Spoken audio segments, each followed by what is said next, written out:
Story 1. At Christmas dinner, my sister's son threw the turkey on the floor and said, "Eat it off the floor like the dog you are." I was too shocked to speak while my entire family laughed. That night my mom called me and said, "You're too poor to be around us, so as of today you're officially disowned." While my sister agreed in the background. I just replied, "Sure, good luck with the bills." By 2 a.m., each family member had called me 99 plus times. I never thought I'd be the family villain for being poor. Weird, right?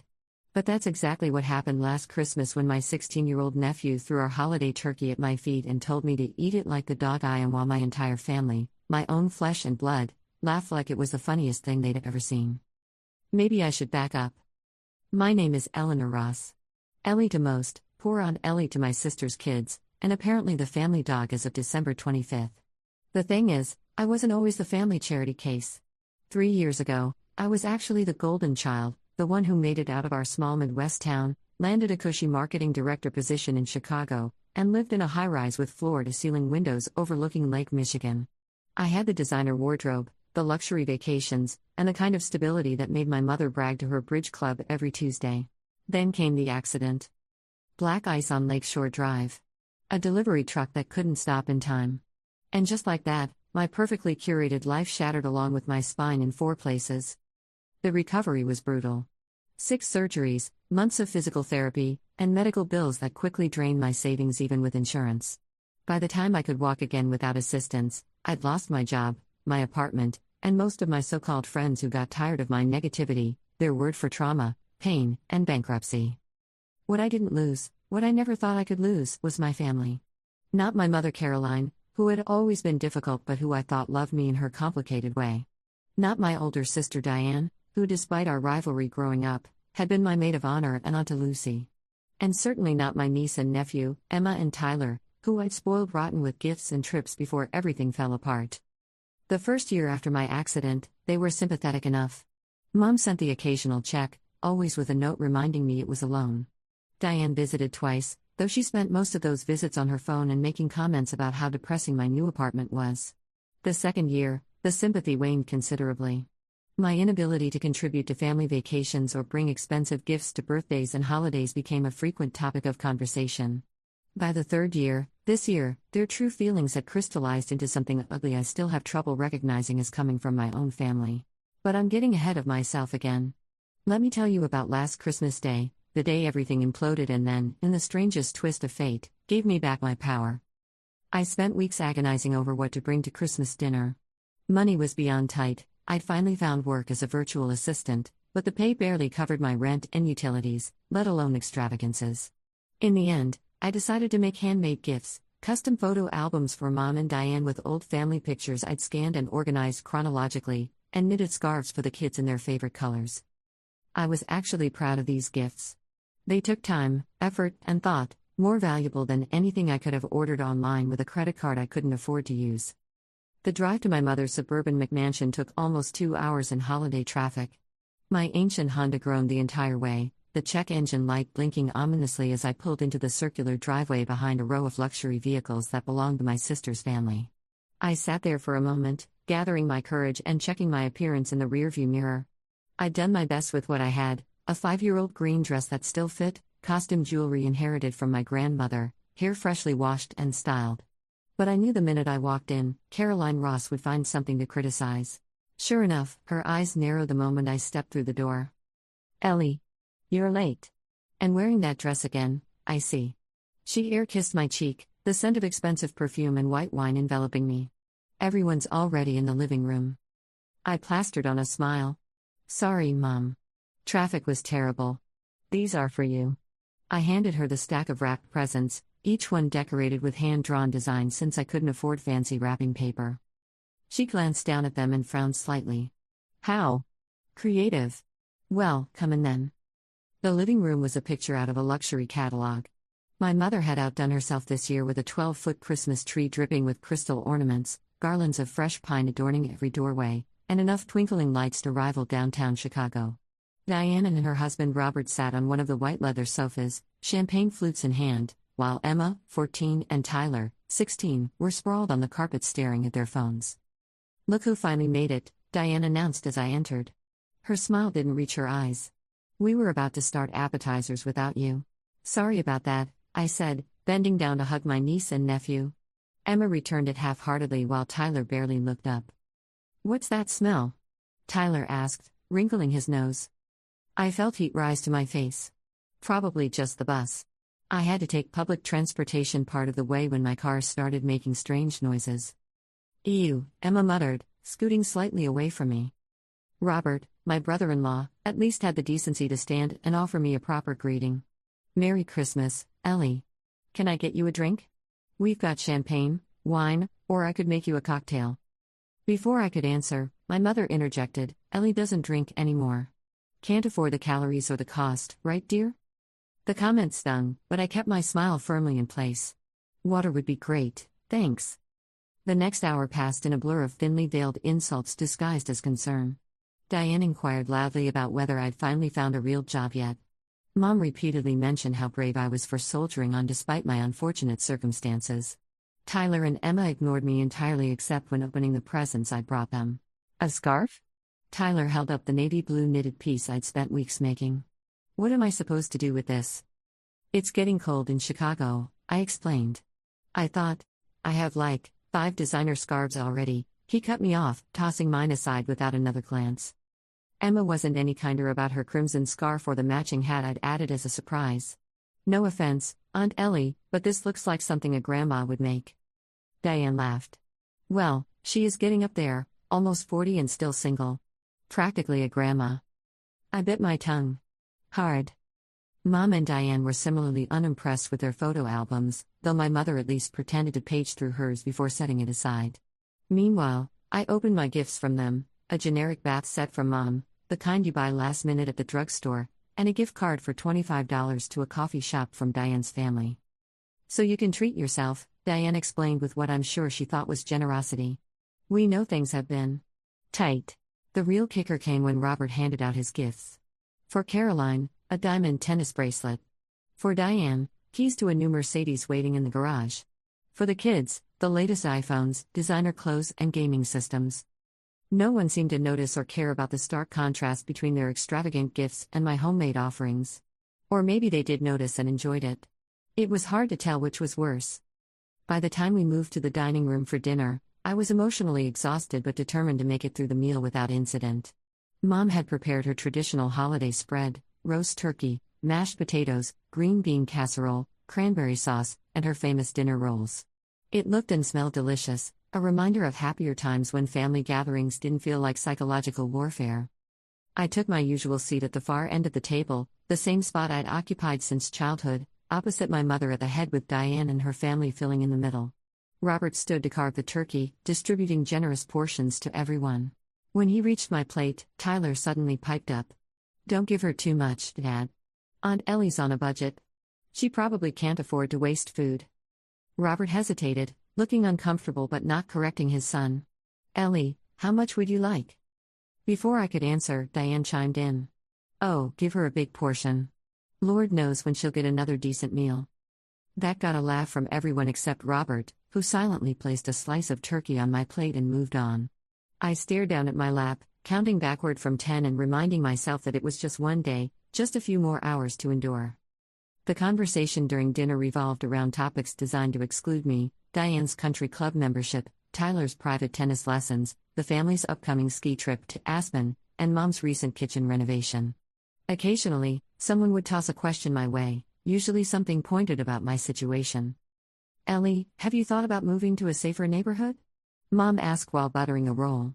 I saw on the news that there was another shooting near your area. My neighborhood is fine, Mom. The media exaggerates.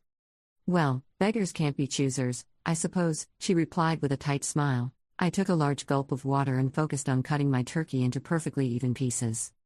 Speaking of your place, Diane said, Emma was telling me that you don't even have a dishwasher? How do you live like that? Emma snickered. Yeah, when I stayed over that weekend, I had to wash my plate by hand. It was like camping or something. That weekend had been a single overnight when Diane and Robert went to a wedding and couldn't be bothered to take Emma with them.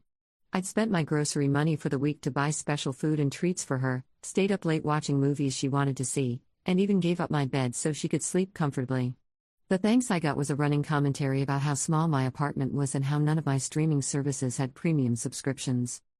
Some of us don't need fancy appliances to be happy, I said quietly. Tyler snorted. Yeah, that's what poor people always say. Tyler. Robert finally intervened, but there was no real reprimand in his tone. That's not polite dinner conversation. What? Tyler shrugged. It's true. Aunt Ellie's poor, everyone knows it. That's why she brings homemade junk as presents instead of real gifts. The table fell silent. I put down my fork, appetite completely gone, a hollow feeling expanding in my chest. Those homemade junk items took me weeks to create, I said, my voice surprisingly steady despite the hurt coursing through me. I put thought and care into every stitch and every photo I selected. Diane rolled her eyes. Oh please, don't get all sensitive. Tyler's just being honest. You've been playing the victim ever since your accident. At some point, you need to pull yourself together and stop expecting everyone to tiptoe around your feelings. I don't expect anyone to tiptoe. You kind of do, though, Mom interrupted. Always so touchy about money and your job situation. We're family, we should be able to speak freely. I took a deep breath. Speaking freely doesn't mean being cruel. See? Diane threw up her hands. Touchy. I looked around the table at their faces, Mom's disapproving frown, Diane's smug expression, Emma's bored disinterest, and Tyler's open contempt. Only Robert had the decency to look somewhat ashamed, though not enough to actually defend me. In that moment, something shifted inside me. A realization that had been building for 3 years finally crystallized. These people weren't acting like family. They weren't even acting like decent human beings. They were bullies who had found an easy target in me, and they were enjoying it. I was about to excuse myself to the bathroom for a much-needed breather when Tyler decided he wasn't done entertaining everyone at my expense. Hey Aunt Ellie, he said loudly, did you have to take the bus because you couldn't afford gas, or because your piece of junk car finally died? That's enough, Tyler, Robert said, but he was smiling slightly. What? I'm just asking. Tyler turned back to me with a malicious glint in his eye. Mom says you might have to move back here if you can't make rent next month. You could be my live-in maid. I'll even pay you minimum wage. Diane burst out laughing. Tyler, stop. But honestly, Ellie, the offer to help clean my house isn't the worst idea. You could use the extra income. I stared at my sister in disbelief. You've been discussing my financial situation with your children? Well, they ask why you live the way you do. It's a learning opportunity, a cautionary tale about planning for emergencies. Something inside me snapped. A cautionary tale? Diane, I had savings. I had insurance. What happened to me could happen to anyone. One bad day, one accident, please, my mother cut in. Let's not ruin Christmas dinner with another pity party. The point is, you need to figure out a more sustainable situation. It's embarrassing having to explain to my friends why my daughter lives in such conditions. The room felt like it was closing in on me. My chest tightened as 3 years of accumulated grief, anger, and hurt bubbled to the surface. I opened my mouth to respond, to finally stand up for myself, when Tyler did something so shocking I'm still not sure I didn't hallucinate it. He stood up suddenly, grabbed my plate with its barely touched food, and dumped it on the floor at my feet. Turkey, mashed potatoes, gravy, and green beans splattered across the pristine dining room tile and the hem of my dress. Tyler, Robert exclaimed, but there was no real anger in his voice, just surprise. My nephew looked directly into my eyes with a coldness that made my blood run cold. Then, in a voice dripping with contempt, he said, "Eat it off the floor like the dog you are." Time seemed to stop. I waited for someone, anyone, to rebuke him. For my mother to be appalled at this behavior in her home. For my sister to be horrified at what her son had just done. For Robert to finally put his foot down. Instead, after a beat of silence, Diane snorted. Then Emma giggled. Then my own mother, the woman who gave birth to me, let out a throaty laugh. Tyler, she said between chuckles. That's terrible. But she was still laughing, wiping tears from the corners of her eyes. The laughter spread around the table until everyone except me was in hysterics, as if my nephew's cruelty was the height of comedy. I sat frozen, too shocked to speak, too hurt to cry, too numb to do anything but stare at the food scattered at my feet and listen to my family's laughter echoing in my ears. When I finally found my voice, it came out quiet but firm. I'm leaving. The laughter gradually subsided as I stood up, careful to step around the mess on the floor. Oh, don't be so dramatic, Diane said, still chuckling. It was just a joke. Ellie, sit down, my mother commanded. You're overreacting as usual. I looked at her, really looked at her, and saw nothing of the woman who had once bandaged my scraped knees and cheered at my college graduation. Instead, I saw a stranger wearing my mother's face, someone cold and unrecognizable. No, I said simply. I'm not overreacting, and I'm not staying where I'm not respected. Respect has to be earned, Tyler muttered loud enough for everyone to hear. I turned to him, surprising myself with my composure. You're right, Tyler. And no one at this table has earned mine today. With that, I walked out of the dining room, grabbed my coat from the front closet, and left without looking back. No one called after me. No one followed me out. I got into my struggling car, turned the key, and when the engine mercifully started, I drove away from my mother's house with no intention of ever returning. The drive home was a blur. Tears made the road waver and distort, but somehow I made it back to my small apartment in one piece. Once inside, I kicked off my shoes, peeled off my food-stained dress, and stood under a hot shower until the water ran cold, trying to wash away the humiliation along with the gravy. Wrapped in my one decent bathrobe, I curled up on my second-hand couch and stared at the tiny artificial Christmas tree I'd set up in the corner, a $5 thrift store find decorated with paper ornaments and a strand of battery-operated fairy lights. The contrast between this humble display and my mother's extravagant decorations should have made me feel worse, but instead, it brought an unexpected sense of peace. This tree was mine. This small, imperfect space was mine. And despite everything, I'd built it all by myself after losing almost everything. My phone buzzed around 8 p.m., a text from Robert of all people, sorry about dinner. They went too far. Too far? They'd crossed that line miles ago. I didn't respond. At 9:30, my phone rang. Mom's name flashed on the screen. Against my better judgment, I answered. Hello? Well, I hope you're satisfied, my mother said without preamble.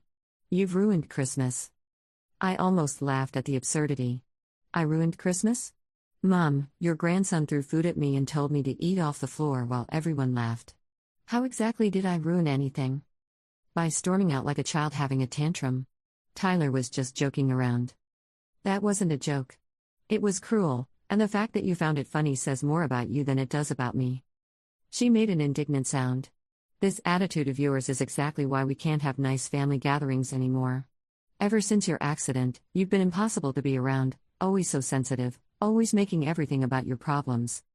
My problems? I echoed in disbelief. Mom, I nearly died. I had to learn how to walk again. I lost everything I'd worked for, and not once, have you or Diane shown me genuine support or understanding. We've done nothing but try to help you. Who sent you money when you couldn't pay your hospital bills? Who offered to let you move back home? Who invites you to family functions even though you can barely contribute?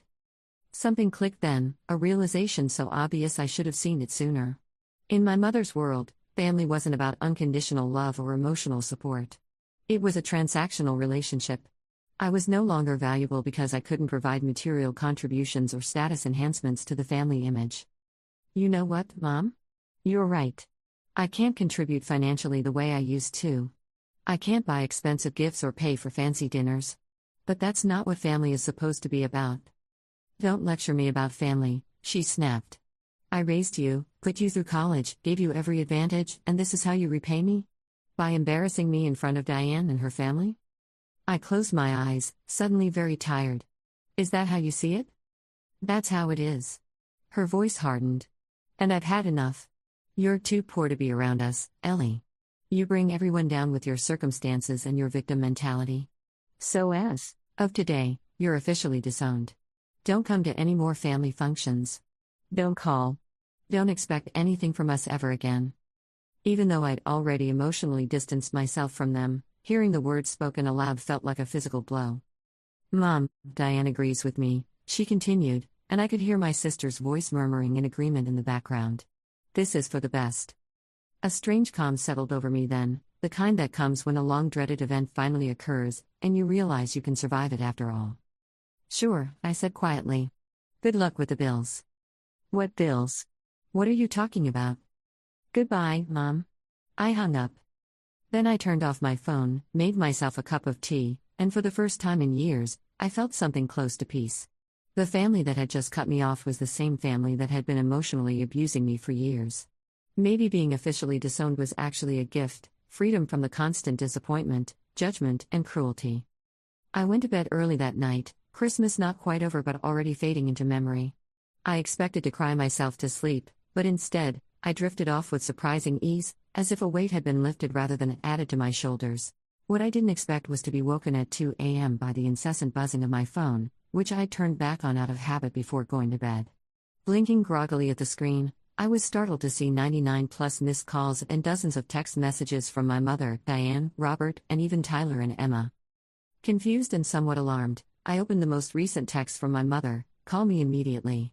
This is an emergency." Had someone gotten hurt? Had something happened after I left? Despite everything, concern flooded through me. I called her back immediately. She answered on the first ring. "Ellie. Finally. Where have you been? I've been calling for hours."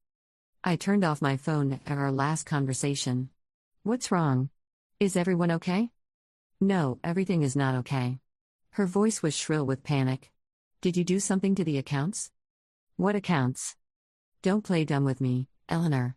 The bank accounts, the investment accounts, everything's frozen. Robert can't access any of the business funds, my cards are being declined, and Diane can't even get cash from the ATM." I sat up straight in bed, completely bewildered. "Mom, I have no idea what you're talking about. I don't have access to any of your accounts." "Then explain why everything financial in this family suddenly stopped working the minute you said good luck with the bills and hung up on me." My mind raced back to that comment, a throwaway line I'd said without thinking, certainly without any power to actually affect their finances. That was just something I said. "I didn't do anything to your accounts." "Well, someone did." She was practically shouting now. "And it happened right after you left. Even my online banking won't let me log in, says something about suspicious activity and potential fraud investigation." A chill ran down my spine as pieces began to fall into place. "Mom, when was the last time you or Diane or Robert checked your credit reports?" "What? I don't know. Why would that matter?" "Just humor me. Have any of you been monitoring your credit closely?" There was a pause, then a grudging response. "No, not really. We have people who handle that sort of thing. And has anyone in the family been making unusually large purchases lately? Or opening new credit lines? Taking out loans?" Another pause, longer this time. "What exactly are you implying, Eleanor?" I wasn't implying anything, I was starting to understand. For 3 years, I'd been focused on my own struggle to survive, barely keeping my head above water financially. I'd been so consumed by my own problems that I'd failed to notice the signs that had been right in front of me all along.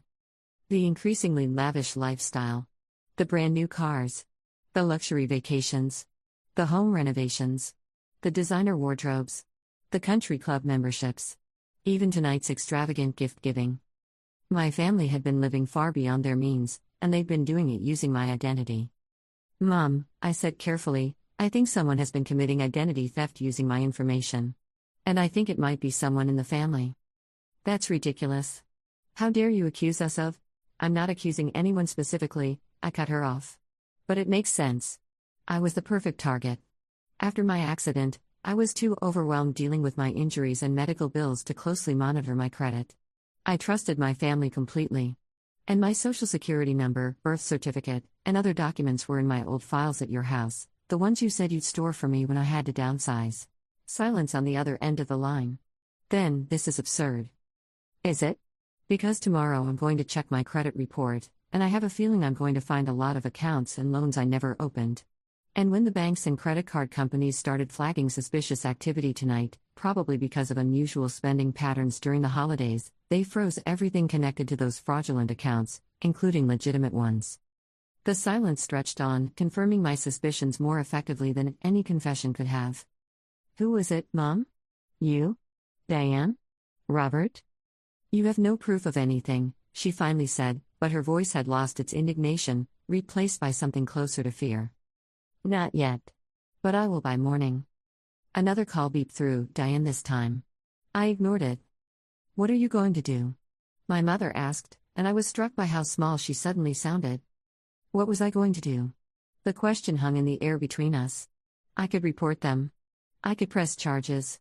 I could watch as my family face the consequences of their actions.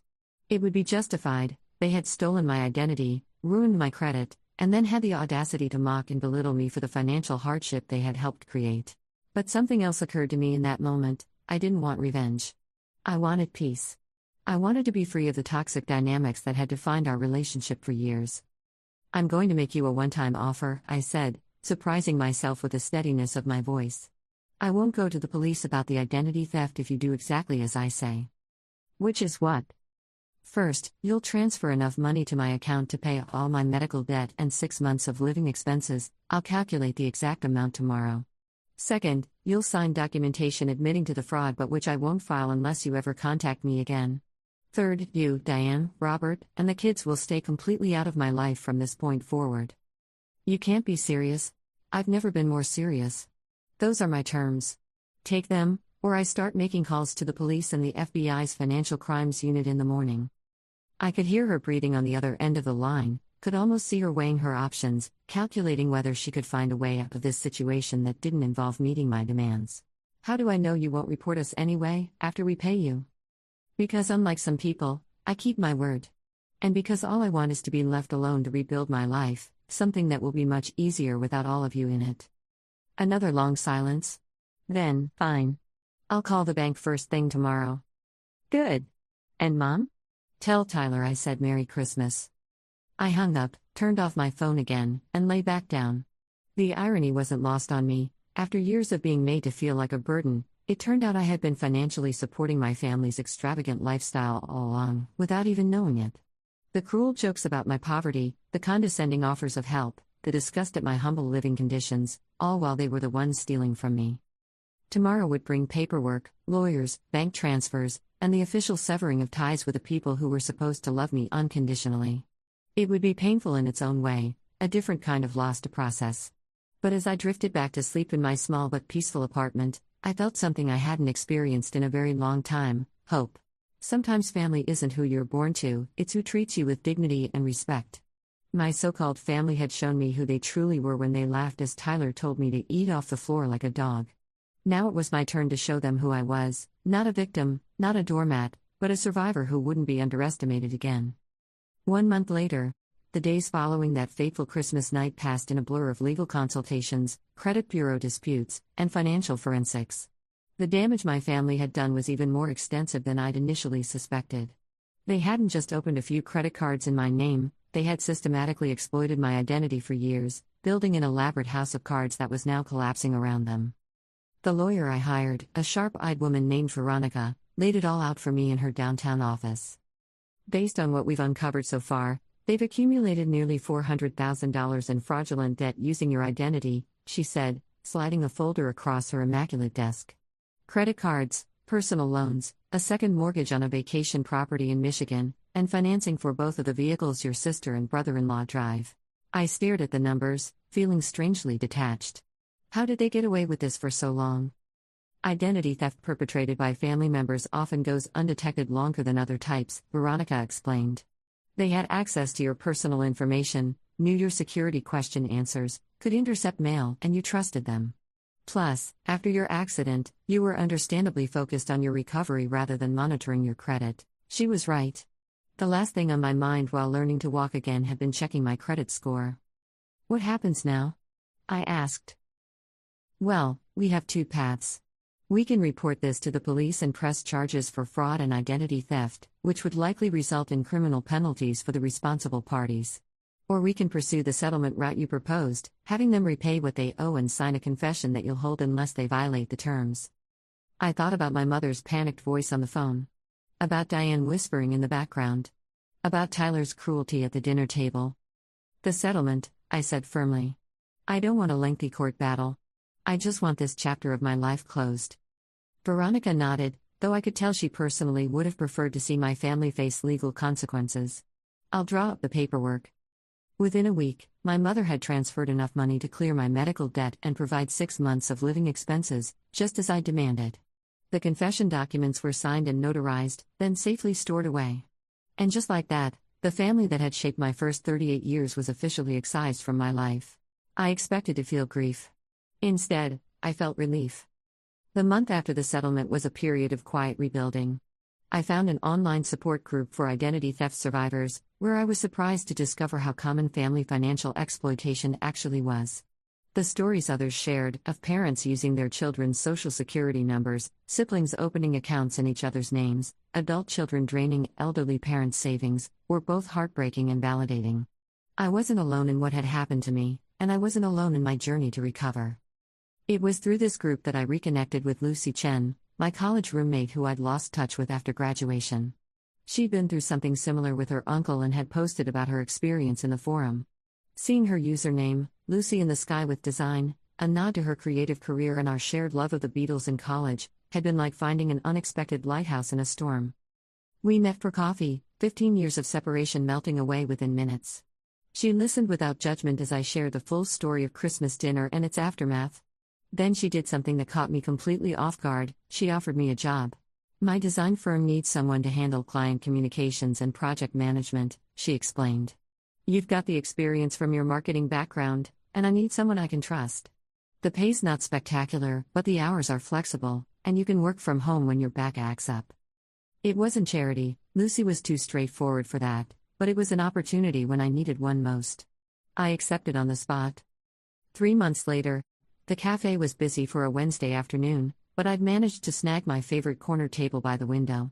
I sipped my latte, a small luxury I could now afford without guilt, and watched people hurry past outside, bundled against the lingering Chicago winter. Is this seat taken? I looked up to find Lucy standing there, her bright blue hair a stark contrast to her sensible work clothes. My heart swelled at the sight of my best friend, the person who had been my rock through everything, who had helped me navigate the legal and financial aftermath of my family's betrayal, who had reminded me what real support felt like. It's all yours, I said, gesturing to the empty chair across from me. How was work? Chaotic. She collapsed into the seat with a dramatic sigh. But good chaos, you know? The kind that means business is booming. Lucy owned a small graphic design firm where I now worked 3 days a week handling client communications and project management. The job wasn't as prestigious as my former marketing director position, but it came with something far more valuable, a boss who understood that some days my back hurt too much to come into the office, who never made me feel lesser for my limitations, who saw my worth beyond my productivity. How about you? How did the appointment go? I smiled. The doctor says I'm making excellent progress. She thinks I might be able to reduce my pain medication again next month. That's fantastic. Lucy reached across the table to squeeze my hand. And the apartment hunting? I think I found a place. It's not fancy, a 1-bedroom in Lakeview, but it's in a good building with an elevator, which my back appreciates. And the best part? It's in my name only, paid for with money that's actually mine. We both knew what I meant by that. After discovering the extent of my family's financial fraud, multiple credit cards, personal loans, even a second mortgage on a vacation property, all using my identity, I'd spent weeks working with lawyers, banks, and credit agencies to untangle the mess. True to her word, and likely fearing prison more than the loss of money, my mother had transferred enough funds to clear my medical debt and provide a cushion while I got back on my feet. I hadn't heard from any of them since that night. The signed confession sat in a safety deposit box, insurance against future contact. Sometimes I wondered how they were doing, if they'd scaled back their lifestyle, if Tyler and Emma had learned anything from the experience, if Robert had finally grown a backbone. But mostly, I focused on rebuilding my own life. So, Lucy said, pulling me from my thoughts, are we still on for dinner at James and Miguel's on Saturday? They're dying to show off their new kitchen renovation. James and Miguel were friends I'd made through Lucy after my accident, part of the chosen family I'd been cultivating over the past months. People who knew my story but never defined me by it. People who valued what I could give emotionally rather than materially. People who would never, ever tell me to eat off the floor. Absolutely. I'm bringing dessert. Your famous apple crumble? I nodded. With ice cream. Lucy grinned. You spoil us. You deserve to be spoiled. We chatted for another hour about everything and nothing, Lucy's latest dating disaster, a potential new client at the firm, the novel we were both reading, plans for a weekend getaway when the weather improved. Normal, everyday topics that had nothing to do with status or wealth or family drama. As we were preparing to leave, my phone buzzed with a text. I glanced down, half expecting it to be James confirming dinner details. Instead, I saw a number I didn't recognize. The message was brief, "It's Emma. Grandma gave me your new number. Everything's falling apart since you left. Can we talk?" My thumb hovered over the screen. Part of me wanted to know what falling apart meant. Part of me felt a vindictive satisfaction at the thought of my family struggling without access to my credit and identity. And a small, stubborn part still ached for the connection that had been severed, still wondered if there was a path to reconciliation somewhere down the line. But then I remembered Christmas dinner. I remembered Tyler's cruel face as he told me to eat off the floor like a dog. I remembered my family's laughter. I remembered my mother's cold voice telling me I was officially disowned. Some bridges, once burned, shouldn't be rebuilt. I blocked the number, put my phone away, and smiled at Lucy. Ready to go? As we stepped out into the brisk Chicago afternoon, I felt lighter than I had in years. My back still ached on cold days. My bank account was still modest compared to what it had once been. My path forward wasn't perfectly clear or easy. But I was free. Free from debt, yes, but more importantly, free from the weight of seeking approval from people who could never give it. Free from measuring my worth by standards designed to make me feel inadequate. Free from the obligation to maintain relationships that brought more pain than joy. 1 year later, the envelope arrived on a Tuesday, exactly 1 year after that Christmas dinner. No return address, but the handwriting was unmistakable, my mother's precise, teacher-perfect script. I stood in my apartment hallway, keys still in hand, staring at it as if it might suddenly grow teeth. For a moment, I considered throwing it away unopened. I'd worked hard to build my new life, free from their toxicity. Why invite them back in, even through paper and ink? Curiosity won. I carried the envelope to my kitchen table, made a cup of tea, and finally slid it open with a butter knife. Inside was a single sheet of expensive stationery and a newspaper clipping. The note was brief, just 4 lines. Eleanor, thought you should see this. Tyler is getting help now. Caroline, no apology. No acknowledgement of what they'd done. Not even a how are you? Just cold information delivered as if to a distant acquaintance. The newspaper clipping was from the local paper in my hometown. A small article about Robert's company filing for Chapter 11 bankruptcy protection after financial irregularities were discovered.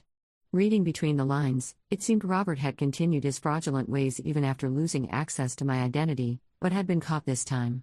I set the clipping aside and sipped my tea, waiting for something. Satisfaction? Vindication? Grief?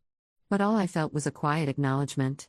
Their house of cards had collapsed completely, as houses of cards inevitably do. My phone rang, pulling me from my thoughts. It was Miguel, calling about the dinner party I was hosting that weekend, my first in the new apartment. I'd been planning the menu for weeks, excited to welcome my chosen family into my space. Hey, Miguel. No, you don't need to bring anything except yourselves. I've got everything covered, I said, tucking the letter and clipping into a drawer where they would remain forgotten for months. Though if James wants to bring that amazing sourdough he made last time, I wouldn't complain. As we chatted about bread and wine pairings, I looked around my modest but comfortable apartment. Photos of my new friends adorned the walls. Stacks of books I actually had time to read filled the shelves. The throw pillows Lucy had helped me pick out added splashes of color to my second-hand couch. It wasn't the high-rise condo with lake views I'd once owned. The furniture wasn't designer. My wardrobe was more practical than fashionable these days. But everything here was truly mine. Built on honesty, earned through resilience, chosen with intention. Sometimes the family you're born into isn't the family you deserve. Sometimes the true gift is realizing you have the power to walk away and build something better. And sometimes, when your nephew throws a turkey on the floor and tells you to eat it like a dog, life is actually doing you a favor, showing you exactly who people are so you can finally stop expecting them to be something they're not. I linked my arm through Lucy's as we walked toward the train station, stepping carefully around a patch of black ice on the sidewalk. The same kind of ice that had once sent my life spiraling into chaos. But this time, I had someone beside me, someone who would catch me if I slipped. And this time, I knew that whatever came next, I could handle it. Not because I was stronger than before, though perhaps I was. But because I finally understood that my value had never been determined by the figures in my bank account or the address on my mail or the opinions of people who couldn't see past their own reflections. It had been inside me all along, waiting to be recognized. Just like the family I deserved. Story 2. My fiancé texted me, "We're over. I found someone handsomer, better dressed, and who understands me better." I replied, "Sure, darling. I support you. Enjoy." Then I froze all her cards, cancelled her car loan for the Tesla Model X I gifted her, cancelled the wedding, and sent her a $200,000 invoice. 4 days later, her attorney was frantically calling me. The breakup text came on a Tuesday at 2:17 p.m., right when I was in the middle of a presentation to our biggest client. My phone buzzed 3 times in my pocket, and normally I would have ignored it, but something told me to check. Call it intuition or just the fact that Vanessa had been acting strange for weeks. Either way, I excused myself for urgent matter and stepped into the hallway. I still remember exactly how the message read: "We're over. I found someone handsomer, better dressed, and who understands me better. Don't try to change my mind. I'm moving my things out this weekend." My hands didn't even shake. That's what surprised me most. 18 months of my life, a $42,000 engagement ring, and a wedding that was 6 weeks away, all gone in a text that took her probably 15 seconds to type. And my hands were steady as stone. I stepped back into the meeting room, finished my presentation, landed the client, and only then, sitting alone in my car in the parking garage, did I allow myself to respond. "Sure, darling. I support you. Enjoy." That's all I wrote. 8 words. No arguing, no begging, no questions. Just acceptance and a mild, pleasant tone that I knew would drive her absolutely insane. Vanessa thrived on drama. She expected tears, demands for explanation, promises to change. The calm acceptance would infuriate her more than anything else I could possibly say. I sat there for maybe 20 minutes, just breathing, watching the cursor blink after I sent that text. No immediate response came. I hadn't expected one. She was probably showing my message to whoever this new guy was, both of them laughing at how pathetic I seemed, how easily I'd given up. They had no idea what was coming. I should probably back up and explain a few things. My name is Daniel Mercer. I'm 34, co-founder of a cybersecurity firm that went from my garage to a $30 million valuation in 4 years. I'm not saying this to brag, it's just context for what happened next. Because when Vanessa Reeves swiped right on my profile 18 months ago, I was already the kind of guy who planned for contingencies. It's literally what I do for a living. Vanessa is, objectively stunning. The kind of woman who makes people stop mid-conversation when she walks into a room. Long chestnut hair, green eyes that somehow look both innocent and knowing at the same time, and the kind of smile that makes you feel like you're the only person in her world. She was 29 when we met, working as a pharmaceutical sales rep, though she quit 6 months into our relationship. Said the travel was too much, that she wanted to focus on us and planning our life together. I was smitten from the first date. By the 3rd month, she had a key to my house. By the 6th, she had moved in completely. And by the 10th, I was designing a custom engagement ring with a jeweler who usually only works with celebrities. What I didn't tell Vanessa was that before she moved in, before I gave her access to my life, I had my lawyer draft an agreement. Not a prenup, we weren't at that stage yet, but something similar for cohabitation. It outlined financial responsibilities, ownership of shared purchases, and what would happen if we split. I presented it as standard protection for both of us, given my company's valuation and her career potential. "It's just smart," I told her. "This way we both know exactly where we stand." She signed it without reading beyond the first page. I watched her eyes skim the opening paragraph before she scrawled her signature with a laugh. "This is so unnecessary, babe. We're going to be together forever." That document would turn out to be the best insurance policy I ever purchased. After the breakup text, I drove straight to my office instead of home. I needed space to think, and I didn't want to be in the house we'd shared when the reality fully hit me. My business partner and oldest friend, Marcus, found me there at 8 that evening, staring at my computer screen, which displayed a spreadsheet I'd been working on for the past 3 hours. "Dude, what are you still doing here? Thought you and Vanessa had that tasting menu thing tonight." I didn't look up. "Vanessa and I are done." "What?" Marcus dropped into the chair across from my desk. "What happened?" I turned my monitor so he could see the spreadsheet. "She texted me this afternoon. Found someone better, apparently. So I'm calculating exactly how much she owes me." Marcus's eyes widened as he scanned the document. It was meticulously detailed, every gift over $100, every vacation I'd paid for, her portion of utilities for the 15 months she'd lived with me without contributing, the lease on the Tesla Model X I'd surprised her with on her 30th birthday. "Dan. Man, I know you're hurt, but this seems..." She signed an agreement, I cut him off. "When she moved in. Everything is outlined there. She agreed that any gifts over $5,000 would be considered loans if the relationship ended before marriage, to be paid back at market interest rates." Marcus leaned back in the chair. "Did she actually read that?" "Does it matter?" "She signed it. It's binding." He watched me for a long moment. "What are you planning to do?" I finally looked up from the screen, meeting his eyes. "I'm going to enforce the contract to the letter." That night, I slept in my office on the couch I keep there for late work sessions. The next morning, Wednesday, I put my plan into motion. First, I called my bank. As a high-value client, I had a dedicated account manager, Simon, who picked up on the second ring. Daniel. How's the wedding planning going? Getting close now, right? Change of plans, Simon. The wedding's off. My voice was calm, clinical. I need to make some changes to my accounts immediately. There was an awkward pause. I'm sorry to hear that. What can I help you with? Vanessa Reeves is an authorized user on 2 of my credit cards. I need that access revoked immediately. And I need all automatic payments linked to her personal account stopped. I can take care of that right away, Simon said, his professional tone returning. Anything else? Yes. I need to freeze the joint account we set up for wedding expenses. No withdrawals without dual authorization. Simon cleared his throat. That might be tricky depending on how the account was established. Let me check the details. While he pulled up the information, I opened my email and began drafting a message to the wedding venue, the caterer, the florist, the band, all the vendors we'd booked for the now cancelled event. Most required a 50% deposit, which I'd already paid. Some of that money was recoverable with sufficient notice, some wasn't. I added those figures to my spreadsheet. Mr. Mercer? About that joint account, Simon's voice returned. The account was established with you as the primary and Ms. Reeves as a secondary signatory, so you have the authority to place a hold on withdrawals. I should note, though, that she'll be notified automatically when this change is made. That's fine, I replied. She's aware of the situation. Not exactly true, but she would be soon enough. Next, I called the dealership that handled the lease on Vanessa's Tesla. This was trickier, as the lease was in her name, but I was the guarantor and had made all the payments so far. After some negotiation and a conversation with the finance manager, we worked out an arrangement.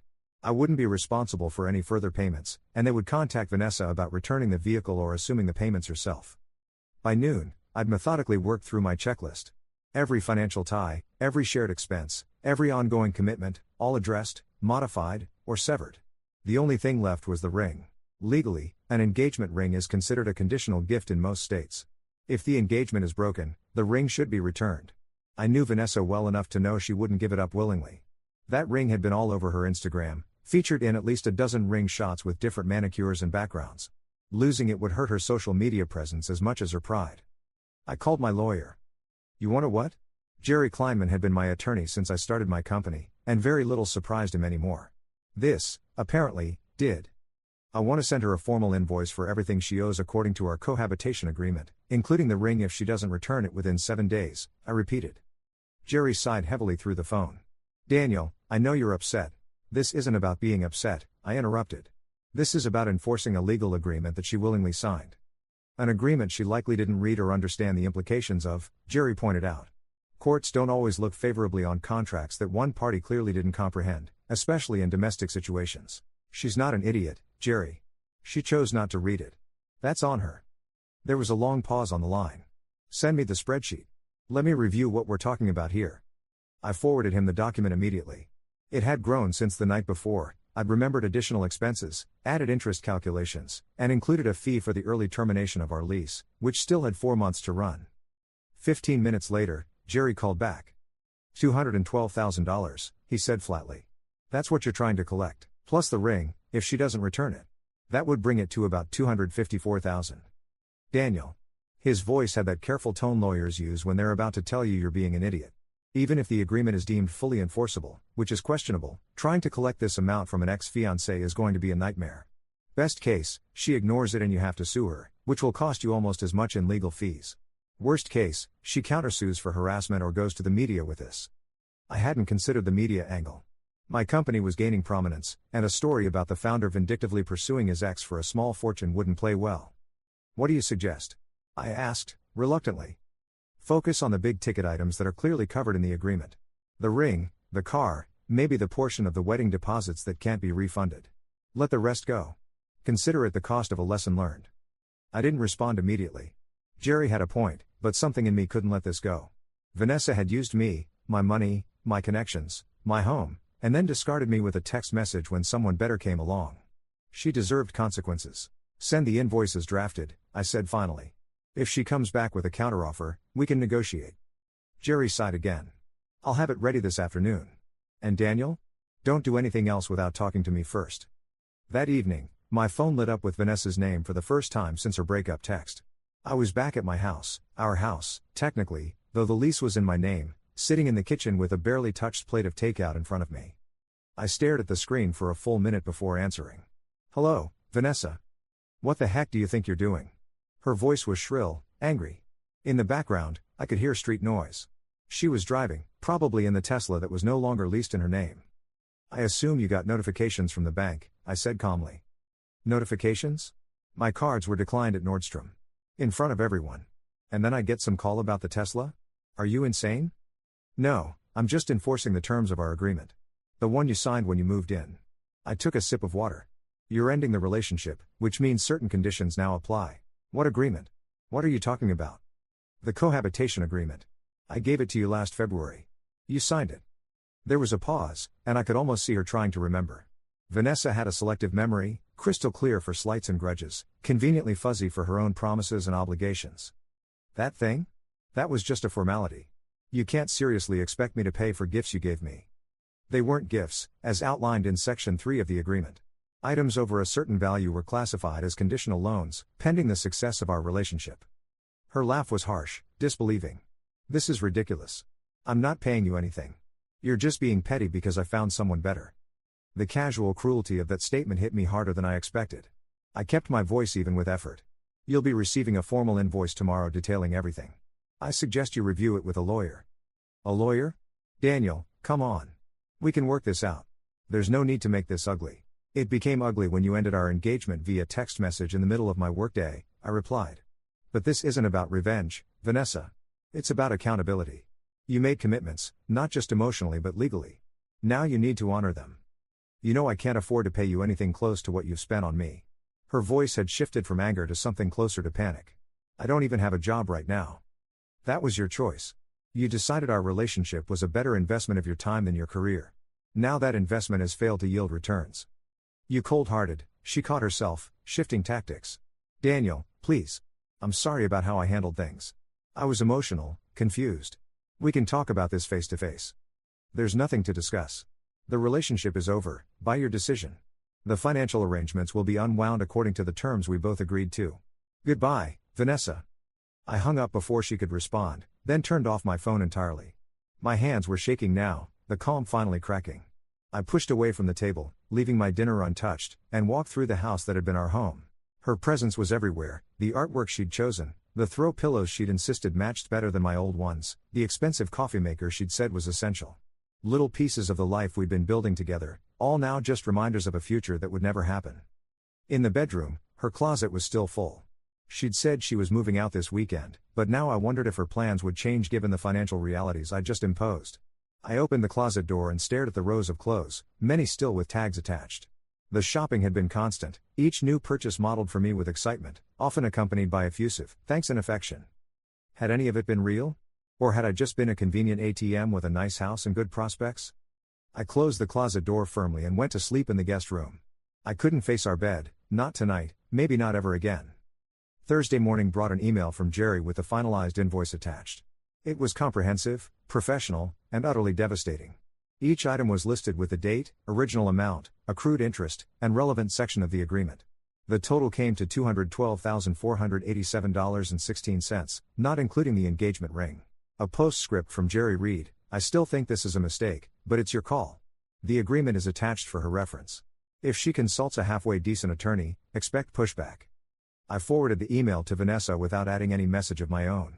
Then I went to the office and immersed myself in work, ignoring the string of increasingly frantic texts that lit up my phone throughout the day. You can't be serious. Daniel, please call me. This is insane. I don't have this kind of money. Are you trying to ruin my life? My mother thinks you've lost your mind. Please, can we just talk about this? I made a mistake. I responded to none of them. Let her stew in the consequences of her actions for a while. Let her feel a fraction of the shock and betrayal I'd felt reading her breakup text. By Friday morning, the texts had stopped. My phone remained silent all day, which was almost more unnerving than the barrage had been. I found myself checking it repeatedly, wondering what she was planning, who she was talking to. Saturday was worse. I woke up expecting her to arrive with boxes to collect her things, as she'd said in her original message. But noon came and went with no sign of her. I cleaned the house obsessively, rearranged furniture, even started a donation pile of items I no longer wanted, many of them things she had picked out. By Sunday evening, the silence had become oppressive. No texts, no calls, no appearance to collect her belongings. I almost broke down and contacted her, just to know what was happening. But pride kept me from reaching out. She had ended things, the next move had to be hers. Monday morning, I was back at my desk by 7, reviewing contracts for a new client and trying not to check my phone every 5 minutes. At 10:17, my office line rang. The caller ID showed a number I didn't recognize. Daniel Mercer. Mr. Mercer, this is Benjamin Hargrove of Hargrove, Mitchell, and Dean. I'm calling on behalf of my client, Vanessa Reeves. So she had found a lawyer. I shouldn't have been surprised, but something in me had hoped she would come to me directly, that we could resolve this without third parties. Yes, Mr. Hargrove. What can I do for you? I think you know why I'm calling. My client has received a rather extraordinary invoice from you, based on what appears to be a highly questionable agreement. I leaned back in my chair. There's nothing questionable about it. Ms. Reeves signed it voluntarily. Under circumstances that could easily be construed as coercive, the attorney countered. Moving in with a romantic partner, being presented with a complex legal document without independent counsel, these factors would certainly be of interest to a judge. She was free to consult an attorney before signing. She chose not to. Mr. Mercer, Hargrove's tone became more conciliatory. I understand you're hurt by the end of your relationship. That's natural. But this approach isn't going to benefit either of you in the long run. Legal battles are expensive, time-consuming, and rarely satisfying for anyone involved. I'm simply enforcing a contract, I said, keeping my voice neutral. If Ms. Reeves wants to propose an alternative resolution, I'm willing to listen.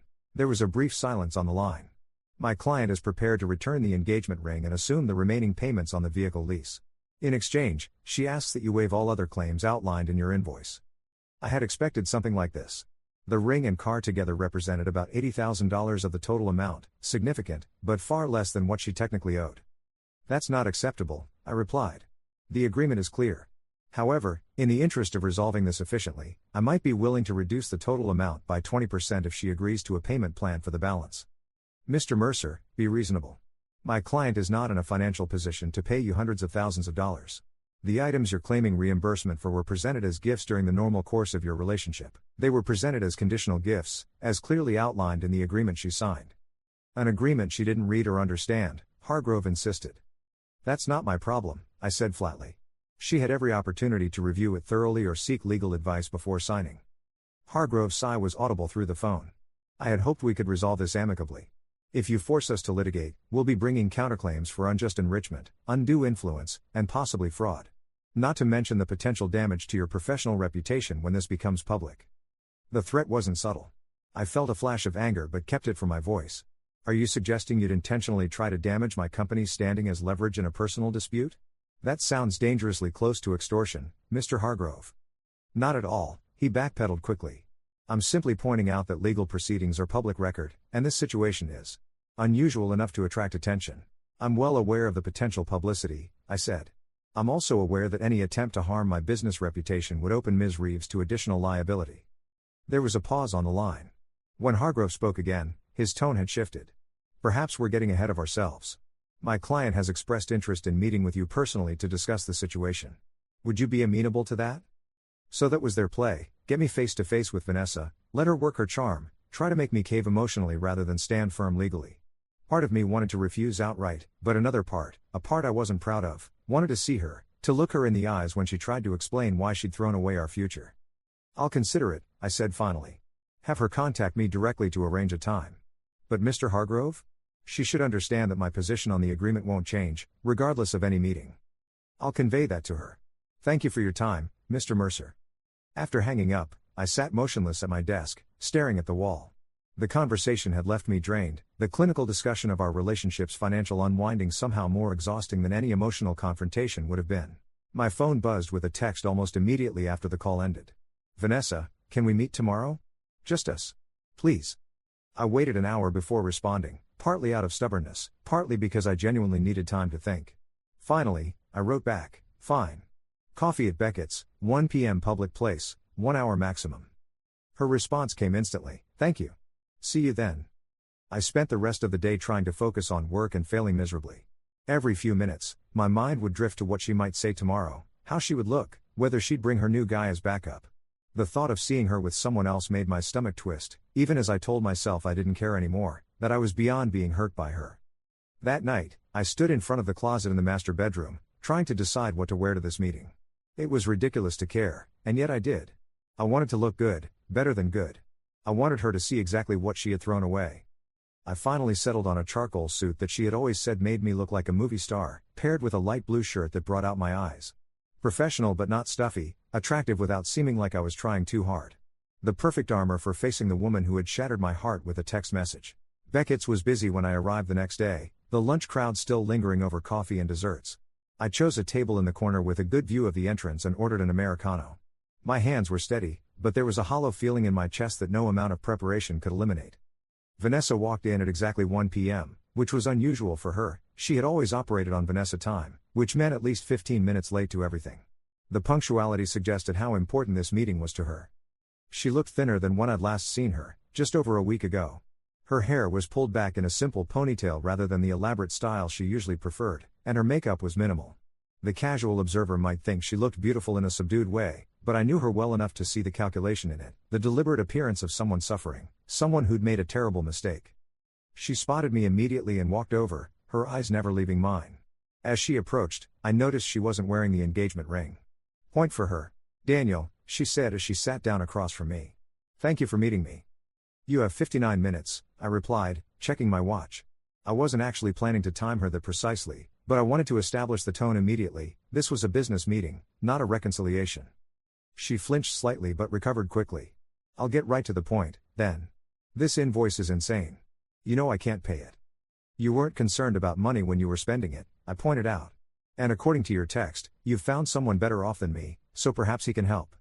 Her cheeks flushed. I was angry when I sent that. I didn't mean half of what I said." "Which half? The part about finding someone handsomer, or the part about him understanding you better?" "Daniel, please. I made a mistake, okay? A huge, awful mistake that I've regretted every second since I sent that stupid text." I took a sip of my coffee, using the moment to collect myself. Her apparent remorse shouldn't affect me, but it did. I'd spent 18 months believing every word she said, every tear she shed, every promise she made. It was hard to switch that off entirely, even knowing what I now knew. Your regret doesn't change the fact that you chose to end our relationship, which triggered the terms of our agreement. She reached across the table as if to take my hand, but I subtly moved it away, resting it on my knee instead. She withdrew, looking hurt. "I panicked," she said quietly. "Things were moving so fast with the wedding, and I got scared. I convinced myself I wasn't ready, that I needed something different. But I was wrong." "And the other guy? The one who's so much better than me?" She looked down at the table. "There is no other guy. I made him up." I stared at her, genuinely surprised for the first time in our conversation. "You made him up?" "Yes. I thought it would be easier if you hated me, if you thought I'd left you for someone else. I didn't want you to blame yourself or think you'd done something wrong." "How considerate," I said, the sarcasm evident. "So you invented a rival to spare my feelings, then immediately tried to use all the credit cards I'd given you access to?" She winced. "I wasn't thinking clearly. I was emotional, confused." "You seem to get confused a lot when it comes to financial matters," I observed. "Like when you signed our agreement without reading it." "I trusted you," she exclaimed, then lowered her voice as several nearby patrons glanced our way. "I trusted you completely. I never thought you'd use something like that against me. And I never thought you'd end our engagement via text message, but here we are." We sat in silence for a moment, the background noise of the cafe filling the space between us. I studied her face, trying to see the woman I'd fallen in love with, the one I'd planned to spend my life with. She looked familiar but somehow different, as if the Vanessa I'd known had been a character she was playing, and now the actress was showing through. "I still love you," she said finally, her voice barely above a whisper. "I made a terrible mistake, and I'm asking, begging, for another chance." The words hung in the air between us. A week ago, they would have been all I wanted to hear. Now, they felt like another manipulation, another attempt to use my feelings against me. "Is that why your lawyer called me? To set up this declaration of love?" Her expression hardened slightly. "Ben called you because you're being unreasonable. This invoice is vindictive, and you know it." "It's contractual," I corrected. "Everything listed is covered in the agreement you signed. An agreement no reasonable person would expect to be enforced." "Daniel, you're talking about gifts, things you gave me because you loved me." "Things I provided because I believed we had a future together," I countered. "A future you unilaterally decided to end." She leaned forward, her eyes intense. "What if I don't want it to end anymore? What if I made a mistake and I want us back?" The question I'd been dreading. Despite everything, a small, weak part of me wanted to say yes, to believe her, to go back to the life we'd been planning. But the larger part, the part that had spent the past week dismantling our financial entanglements and calculating exactly what she'd cost me, knew better. "It doesn't work that way, Vanessa. You can't just decide you want back in after you've already walked away. Why not? People make mistakes. They reconcile. It happens all the time. Not with us, I said firmly. Not after this. Tears welled in her eyes, and I couldn't tell if they were genuine or another calculated move. So that's it? You're choosing revenge over reconciliation? I'm choosing self-respect over being someone's backup plan. You thought you had better options, and you were willing to throw away everything we built to pursue them. Finding out those options didn't exist doesn't change your willingness to discard me. A tear spilled down her cheek. That's not fair. Neither was breaking up with me by text in the middle of my workday, but you didn't seem concerned about fairness then. She wiped the tear away with an angry gesture. Fine. If you won't consider getting back together, then at least be reasonable about this invoice. I've already said I'll return the ring and take over the car payments. What more do you want from me? I want what was agreed to in the contract. But as I told your attorney, I'm willing to reduce the total by 20% and arrange a payment plan. 20%? That still leaves over $160,000. I don't have that kind of money, Daniel. You know that. Then you'll need to find a way to earn it, I said simply. You're young, attractive, educated. There are plenty of opportunities available. Her expression shifted, something calculating entering her eyes. What if I go public with this? How do you think it will look when people find out the successful tech entrepreneur is financially punishing his ex-fiancée for breaking up with him? About as good as it will look when they find out the ex-fiancée signed a legal agreement, lived off her partner for over a year without contributing financially, and then tried to extort him when held accountable, I replied evenly. But by all means, let's take this public if you prefer. I'm sure the court of public opinion will be much more lenient than actual legal proceedings. We stared at each other across the table, the battle lines clearly drawn. She was the first to look away. What happened to you? She asked quietly. The Daniel I knew would never be this cold. The Daniel you knew believed you loved him. Turns out he was wrong about a lot of things. She shook her head slowly. I did love you. Part of me still does. But this person sitting across from me? I don't recognize him at all. That makes two of us, I said, standing up and dropping enough cash on the table to cover both our drinks, though she hadn't ordered anything. You have until Friday to accept my offer of a 20% reduction. After that, we proceed with full enforcement of the contract. Daniel, wait. Goodbye, Vanessa. I walked out without looking back, the weight in my chest simultaneously heavier and lighter than when I'd arrived. The next morning, I was in early meetings when my assistant knocked on the conference room door. I'm sorry to interrupt, Mr. Mercer, but there's a delivery for you that requires your signature. I excused myself and followed her to the reception area, where a courier waited with a small package. I signed for it and took it back to my office, curiosity temporarily overriding my focus on work. Inside the padded envelope was a familiar blue box. I opened it slowly, already knowing what I would find: the engagement ring, its diamond catching the light from my office window, sending tiny rainbows across my desk. There was a note tucked into the lid of the box, written in Vanessa's flowing script: I never deserved this. Maybe I never deserved you either. I stared at the ring for a long time, memories washing over me, the night I proposed, down on one knee in the garden of the restaurant where we'd had our first date, the way her eyes had widened when I opened the box, how she'd jumped into my arms, repeating yes over and over against my neck. Had she been acting even then? Or had something real existed between us, at least for a while? I closed the box with a snap and put it in my desk drawer. One item checked off the invoice. I wondered if she'd return the car next, or if she'd try to keep it, perhaps seeing it as leverage in our ongoing negotiation. My phone buzzed with a text. Not Vanessa, but Marcus. Lunch today? Need to talk to you about something. I agreed and met him at a small Italian place near our office. He was already seated when I arrived, a serious expression on his face. What's up? I asked, sliding into the booth across from him. Vanessa came to see me yesterday, he said without preamble. I froze in the middle of unfolding my napkin. She what? Showed up at my apartment around 8. Said she needed to talk to me about you. A flash of anger shot through me. And you didn't think to call me immediately? I wanted to hear what she had to say first, Marcus replied calmly. And I wanted to tell you in person. Fine, I said, forcing my tone to level out. What did she want? She wanted me to intervene. Said you were being unreasonable, that you were trying to financially ruin her because she broke up with you. That's not, I started, then cut myself off. What did you tell her? I told her that your personal relationship was none of my business, but that I know you well enough to be certain you wouldn't take legal action without grounds. I nodded slowly, grateful for his loyalty but still bothered that she had approached him at all. She returned the ring this morning. That's something, at least, Marcus said. Look, Dan, I'm not trying to tell you what to do here, but as your friend and business partner, I need to ask, is this really worth it? The time, the energy, the potential blow to your reputation? I sighed, suddenly tired. Honestly? I don't know. Part of me knows it's excessive, but another part wants her to hurt like you're hurting, he finished for me. Something like that, I admitted. But it's not just about revenge. It's about consequences.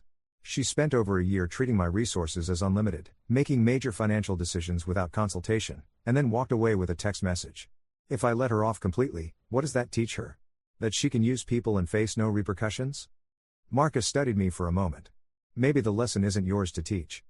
His words stayed with me throughout the afternoon. Who was I to decide what Vanessa needed to learn from this experience? Was I really concerned about her moral development, or was I simply lashing out, using the agreement as a weapon because it was the only power I had left in the situation? By the time I arrived home that evening, I had made a decision. I called Jerry from my home office. I want to make her a different offer, I said when he answered. I'm listening, Jerry replied, sounding relieved. She's returned the ring. If she also returns the car and pays for the non-refundable wedding deposits, about $30,000 total, I'll waive the rest. That's considerably more reasonable than your previous position, Jerry said carefully. May I ask what prompted the change? I looked around my office, at the photos I still hadn't taken down, Vanessa and me in Paris, at her cousin's wedding, laughing on a boat during a weekend getaway. Let's just say I'm ready to move forward. I'll draw up the new terms immediately and contact her lawyer tomorrow, Jerry said, a note of approval in his voice. For what it's worth, I think this is the right decision. We'll see, I replied, not entirely convinced myself. Friday afternoon, my phone rang with a number I now recognized, Benjamin Hargrove, Vanessa's attorney. Mr. Mercer, I've discussed your new proposal with my client. She finds the terms acceptable and thanks you for your reconsideration. Good, I said simply. She'd also like to know if you would consider meeting with her one more time, to finalize the arrangements in person. I hesitated. Part of me wanted to refuse, to keep all future interactions strictly through our lawyers. But another part, a part I couldn't quite silence, wanted closure, a proper ending to replace the abrupt, impersonal text that had shattered my world. Tell her Sunday, noon, at the park near my house. We can talk on the walking path. I'll let her know. And Mr. Mercer? Thank you for being reasonable about this. It's in everyone's best interest to resolve the matter amicably. I hung up without responding to that, still not entirely sure I was doing the right thing. The reduction was substantial, from over $200,000 to about $30,000. Was I being a pushover, or was I finally letting go of anger in favor of healing? Marcus thought it was the latter. You're making the right call, he insisted when I told him about the new arrangement. This way, she still faces consequences, but you don't drag this out for months or years. I nodded, trying to convince myself he was right. I just don't want her to think she got away with it completely. Trust me, she's not getting away with anything. 30 grand is still a serious amount of money for someone without a steady income. And more importantly, she lost you. That last part was meant to be comforting, I knew, but it hit differently than Marcus intended. Because despite everything, despite the betrayal and manipulation and the calculated tears, a small, irrational part of me still missed her. Sunday dawned clear and cool, a perfect early autumn day. I arrived at the park 15 minutes early, needing time to collect myself before seeing Vanessa again. The walking path was relatively quiet, just a few joggers and people walking dogs. I spotted her coming from the parking lot at exactly noon. Again, the uncharacteristic punctuality.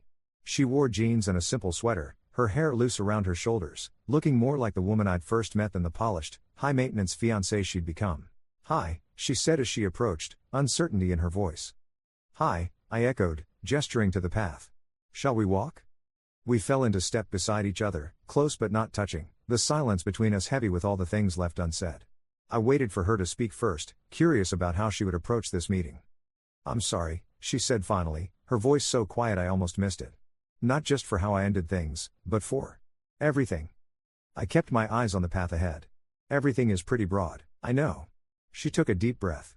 I'm sorry for taking advantage of your generosity. For prioritizing material things over what really mattered. For not being the partner you deserved. Her words sounded rehearsed, but also genuine, as if she'd spent time thinking about what to say, not to manipulate me, but to accurately express her regret. I appreciate that, I said cautiously. For what it's worth, I'm sorry too. She looked at me, surprised. For what? For not seeing what was happening. For enabling behaviors that weren't healthy for either of us. For using a legal agreement to punish you when I was hurt. She shook her head slowly. You had every right to be angry. Anger is one thing. Vindictiveness is another. I stopped walking and turned to face her. I've been thinking a lot about why I reacted the way I did. It wasn't just about the money. It was about control. You took away my ability to decide how our relationship ended, so I grabbed onto the one thing I could still control, the financial aspect. She looked down at her hands, twisting them together nervously. I've been doing some thinking too. About why I keep sabotaging relationships when they get serious. About why material things became so important to me. I nodded but didn't press her to elaborate. This wasn't a therapy session, and I wasn't responsible for her self-discovery process anymore. We started walking again, the path curving around a small pond where ducks glided peacefully across the water. I dropped the Tesla off at the dealership yesterday, she said after a while. They said you'd already arranged everything. Yes, they'll release you from the lease. I'll take the depreciation hit. She looked at me, surprise evident in her expression. You didn't have to do that. I know. But it seemed like the right thing to do. We continued in silence for a few more minutes, the tension between us gradually easing into something almost comfortable, the familiarity of two people who knew each other well, even if they were no longer together. What happens now? She asked eventually. With us, I mean. There is no us anymore, Vanessa, I said gently. We go our separate ways. You focus on building the life you want, and I do the same. She nodded slowly, her eyes filling with tears that she quickly blinked away. I really did love you, you know. Whatever else I did wrong, that part was real. I believed her, which was perhaps the most painful realization of all. Love hadn't been enough, not when it competed with insecurity, materialism, and fear of commitment. I loved you too, I said, the past tense deliberate. I hope you find what you're looking for. We had completed a full circuit of the pond and were approaching the parking lot again. Our conversation had been brief, but it had accomplished what I needed, a proper goodbye, a chance to close this chapter with dignity rather than bitterness. My mom is letting me stay with her while I figure things out, Vanessa said as we reached her car. I've got some job interviews lined up next week. That's good. I'm glad. She hesitated, then reached into her purse and pulled out an envelope. This is a check for $5,000. It's all I have in savings right now. I'll pay the rest of what I owe in installments, like we agreed. I took the envelope, recognizing the gesture for what it was, not just a financial transaction, but a symbol of her taking responsibility. Thank you, I said simply. She looked up at me, her green eyes searching mine for something, forgiveness, perhaps, or some hint that I might change my mind. But whatever she saw there must have confirmed what she already knew, we were truly over. Goodbye, Daniel, she said softly, reaching out to squeeze my hand briefly before turning away. Goodbye, Vanessa. I watched her drive away, feeling a complex mixture of emotions, sadness for what might have been, relief that it was over, pride in myself for finding a middle path between vindictiveness and being a doormat. As I walked to my own car, I realized the weight in my chest had lifted. The pain wasn't gone completely, that would take more time, but it had transformed from a sharp, constant ache into something softer, more distant. A reminder rather than a wound. I pulled out my phone and texted Marcus, "It's done. Want to grab a beer later?" His response came immediately, "Absolutely. Proud of you, man." I smiled, starting the car and driving away from the park, away from the past, toward whatever came next. The invoice had been settled, not in the way I'd initially intended, but in a way that allowed us both to move forward with our dignity intact. Sometimes, I realized, the best revenge isn't making someone pay, it's showing them what they've lost, and then letting them go. 3 months later, I was leaving a client meeting downtown when I glimpsed a familiar figure across the street. Vanessa was coming out of an office building, dressed in a professional suit, laughing with a colleague. She hadn't seen me, and I didn't call out or try to get her attention. Instead, I watched for a moment as she walked confidently down the street, her posture straighter than I remembered, her movements purposeful. I felt no urge to follow her, no curiosity about her new life or whether she was seeing someone. The sight of her stirred memories but no pain, no longing, no anger, just the quiet acknowledgement of a chapter closed, a lesson learned. My phone buzzed with a text from a woman I'd been seeing for a few weeks, a corporate attorney I'd met at a charity event. "Still on for dinner tonight?" I smiled as I typed my response, "Absolutely. Looking forward to it." Then I put my phone away and continued down the street in the opposite direction from Vanessa, my steps light, my future unwritten, and the invoice, literal and metaphorical, finally, completely settled. Story 3. At family dinner, Mom stood up and announced, "Your brother will be taking your room. He's growing up and needs his space," while I was 7 months pregnant. I was about to speak when my dad stood up, pointed a knife at me, and hissed, "Agree or else something terrible might happen to you and your baby." I just nodded and left. That same night, I canceled the mortgage payments I had been secretly making. 2 months later, they called me from a homeless shelter. I've been making mortgage payments on my parents' house for 3 years without them knowing. Until yesterday, when I stopped. You know that feeling when your entire childhood was just one long performance of gratitude? Like you're forever stuck in a debt you never asked for? That was me with my parents. The eternal disappointment. The girl who could never measure up to Golden Boy Michael. I shouldn't start there, though. I should start with a knife. It was trembling in my father's hand, just inches from my pregnant belly, his knuckles white against the wooden handle of the carving knife he'd been using on the roast chicken. The dining room fell silent except for the soft tick of the grandfather clock in the corner, marking seconds that stretched like hours. Agree. Or else something terrible might happen to you and your baby. His voice didn't sound human. It was a growl, low and dangerous, like nothing I'd ever heard from him before. My mother stood frozen by her chair, eyes wide but mouth firmly shut. My brother Michael sat smirking, fork suspended halfway to his mouth. 7 months pregnant, and I was being threatened at the dinner table. By my own father. All because Mom had just announced that my childhood bedroom, the one I'd moved back into after Tim left me high and dry when I told him I was pregnant, would now be given to Michael. 26-year-old Michael, who'd never moved out, never paid rent, never even did his own laundry. Michael needed his space. And pregnant me? I needed nothing, apparently. I should have screamed. Should have told them they were crazy. Should have reminded them that I was making the mortgage payments that kept a roof over all our heads. Instead, I nodded, lowered my eyes, and whispered, "Okay." Then I walked out, my untouched dinner still steaming on my plate. That was yesterday. Today, my parents are about to learn what happens when the person who's been secretly paying your mortgage stops. But I'm getting ahead of myself. You need the whole story. And trust me, it's a doozy. I was never supposed to know about my parents' financial troubles. Growing up, appearances were everything in the Sullivan household. Dad's accounting firm was thriving. Mom's interior design business was booming. We lived in the nice part of town, in a sprawling Tudor-style house with 4 bedrooms and a perfectly manicured lawn. Every Christmas, Mom sent out newsletters bragging about Dad's golf tournaments and Michael's academic achievements. My accomplishments never made the newsletter. I was smart but quiet. I worked hard but didn't shine. I was the reliable one, not the exceptional one. That role belonged exclusively to Michael. It was during my sophomore year of college that I accidentally discovered the truth. I'd come home during spring break to find a pile of past due notices on the kitchen counter. Final warnings from the bank about foreclosure. Desperate pleas from credit card companies. They were 3 months behind on the mortgage. 6 months behind on property taxes. The perfect Sullivan family was drowning in debt. I confronted them, and the facade crumbled. Dad's business had been struggling for years. Mom's clients had dried up during the recession. They'd been living on credit cards and home equity loans, trying to maintain the illusion of success. The foreclosure was weeks away. "Please don't tell Michael," Mom had begged. "It would crush him. He's so sensitive." Sensitive wasn't the word I'd have used for my brother. Self-absorbed, maybe. Entitled, definitely. I had scholarship money saved.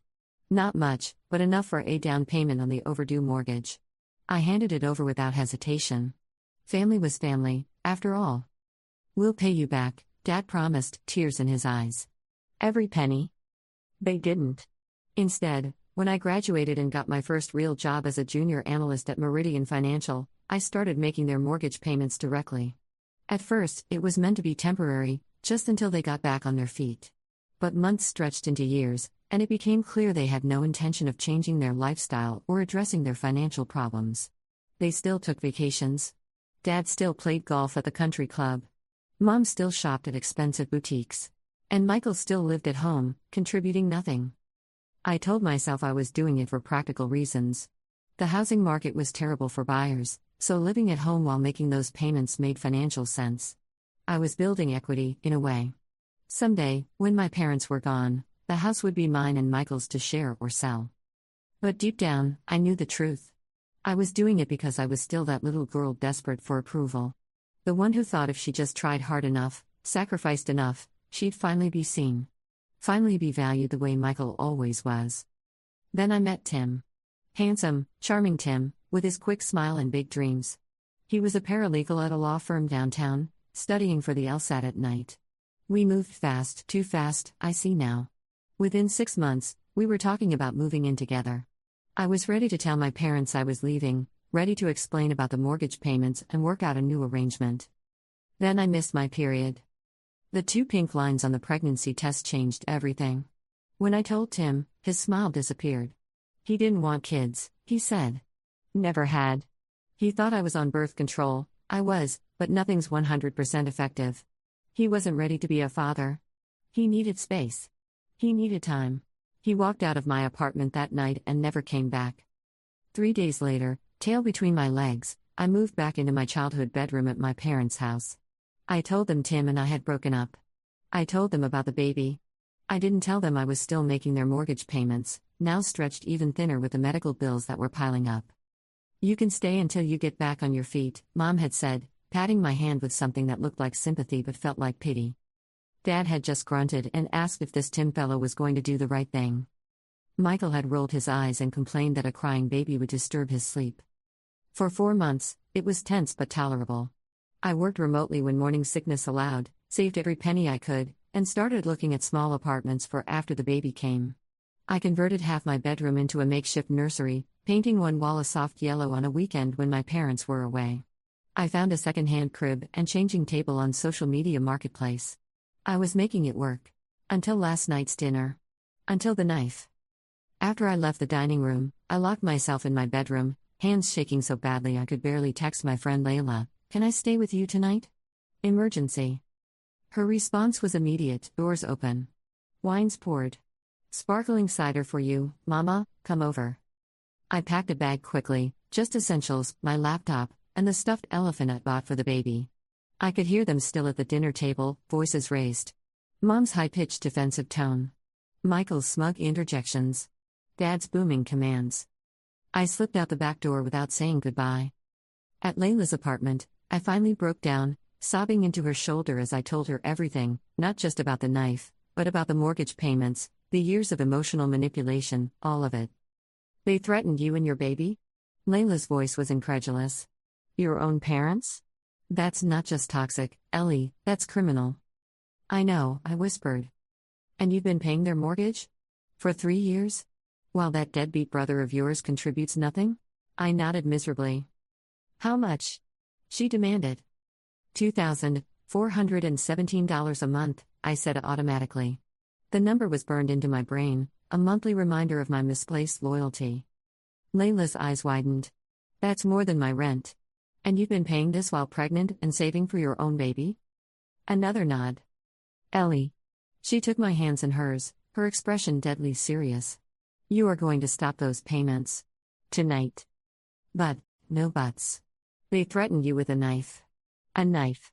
While you're pregnant?" She squeezed my fingers. "This isn't just about you anymore.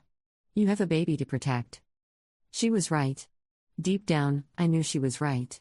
I'd spent years making excuses for their behavior, years convincing myself that family loyalty meant enduring mistreatment. But threatening my unborn child? That crossed a line I couldn't ignore. I opened my laptop with trembling fingers and logged into my bank account. 3 clicks later, the recurring mortgage payment was cancelled. It felt like removing handcuffs I hadn't known I was wearing. "What now?" I whispered. Layla pulled a blanket around my shoulders. "Now, you stay here as long as you need to. We start looking for a place that's safe for you and baby. And you let your parents figure out their own mess for once." My phone buzzed with a text from Mom. "Where are you? Your father is very upset. Come home and apologize." I turned the phone off without responding. That night, curled up on Layla's pull-out couch, my baby kicked strongly, like she was applauding my decision. For the first time in years, I slept deeply, dreamlessly. In the morning, I would face the fallout. But for tonight, I was free. The next few weeks passed in a blur of preparations. Layla's one-bedroom apartment wasn't a long-term solution for me and a newborn, so I threw myself into apartment hunting. My savings, meager as they were after years of subsidizing my parents, were just enough for a security deposit on a modest one-bedroom garden apartment in a safe neighborhood. It wasn't fancy, but it had a small patio where I could imagine setting up a play area someday, and the elderly landlady, Mrs. Patel, took one look at my pregnant belly and declared that she would personally make sure the whole place was baby-proof before I moved in. My parents called and texted relentlessly for the first week. I blocked their numbers. Michael sent a single message, "Mom and Dad are freaking out. What did you do?" Which I also ignored. By week 2, they'd escalated to showing up at my office. where security politely but firmly turned them away. Restraining order, Layla suggested one evening as we assembled a baby dresser in my new apartment. I shook my head. Not yet. Let's see if they get the message first. But I did visit a lawyer, a college friend who'd become a family law attorney.